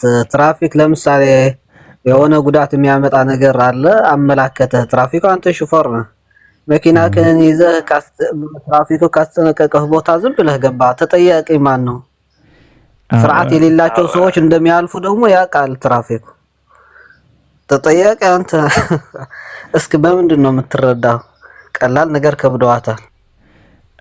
አይ እንትን ነው እኮ አሁን ብዙ ጊዜ ሰው እንትን ሲሉ ራሱ ብዙ ቦታ ላይ ያለውና በጣም ውስብስብ ያደርጉታል፣ በጣም ያወሳስቡታል ብዙ ነገሮችን ላይክ ሲያስረዱ ምናምንም እንደዛም ነገር ማለት ነው።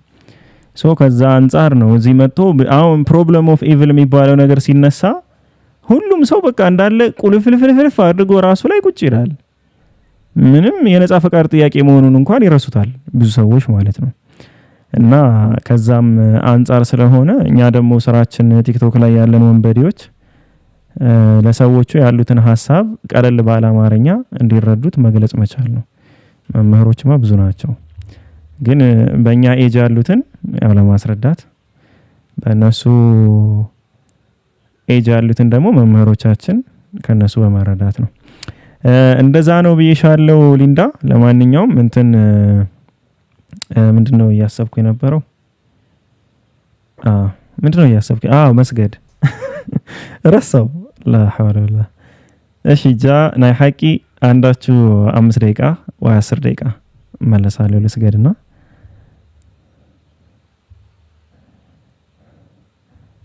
እሺ ሊንዳ እስከዛ አስቢ። እሺ ሊንዳ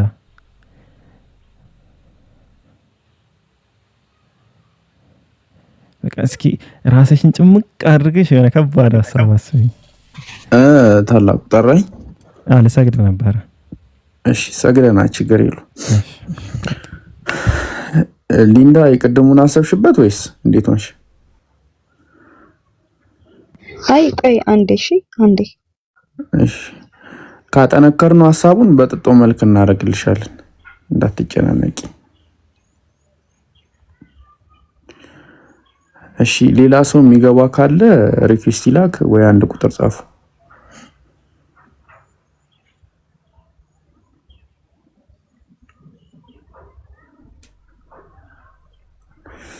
እስከዛ ታብታቡን እስቲ 500 ሺህ እናስገባ። ኡስታዝ ኒ ሐቂ ሰላም አለይኩም። የጠፉ ሰው አለይኩም ሰላም። ኡስታዝ አይባልም ጃ ማሻአላህ። ጥያቄዎች በጣም ያዳምጥና ቀጥል ኢንሻአላህ። ሁሌ እርሶ እንድትሽኮረመሙ ምን እንደሚሻሉት ለምንድን ነው ኡስታዝን የሚፈሩት?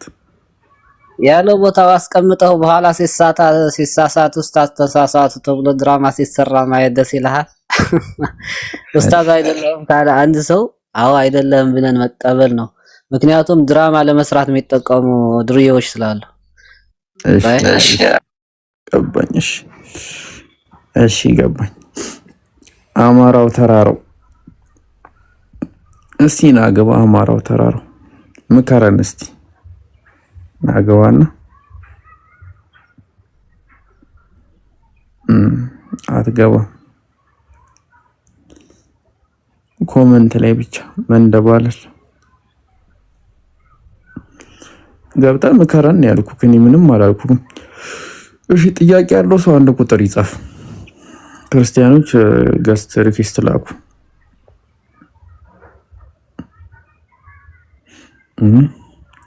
እሺ ታፕታፕ እናርገ 500 ሺህ አንዴ እናስገባው። አንዴ ሁላችሁም ታፕታፕ አድርጉ ስክሪኑ ሁላችሁም ማለት ነው። እሺ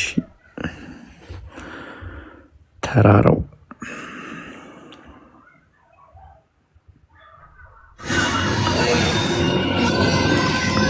ጆማን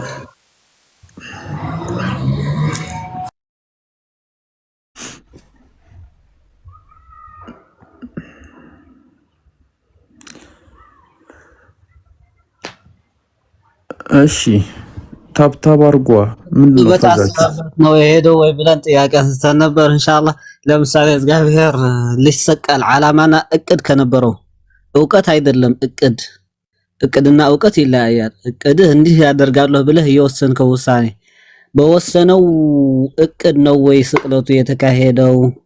በወሰነው እቅድ ከሆነ የተካሄደው እነዛ የሰቀሉ ሰዎች በእቅድ ውስጥ የነበሩ ናቸው፣ እንዲፈጸም የወሰናቸው ናቸው ልንል ነው።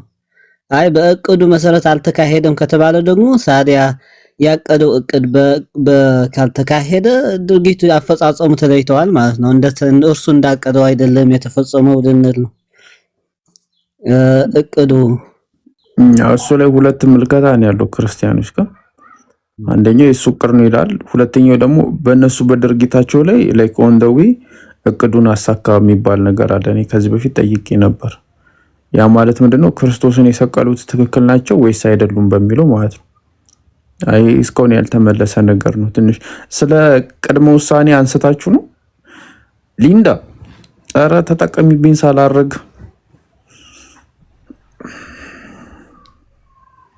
ሊንዳ ጥሩ ነው። ቀጥሽ ሊንዳ ቀጥይ። እሺ ሳላስብ መናገር ስለማልወድ ነው። እሺ ልጠይቅህ። ለምንድን ነው ፈጣሪ ፍሪ ዊል የሰጠን? እኛ እንትን ያው በሰራነው ልክ ደሞዝ ሊሰጠን ነው እኮ። ለምን ማለት እሺ አሁን እናንተ እንዴት ነው የምታምኑት? እኛ መርጠን የመጣ ነው ሰዎች?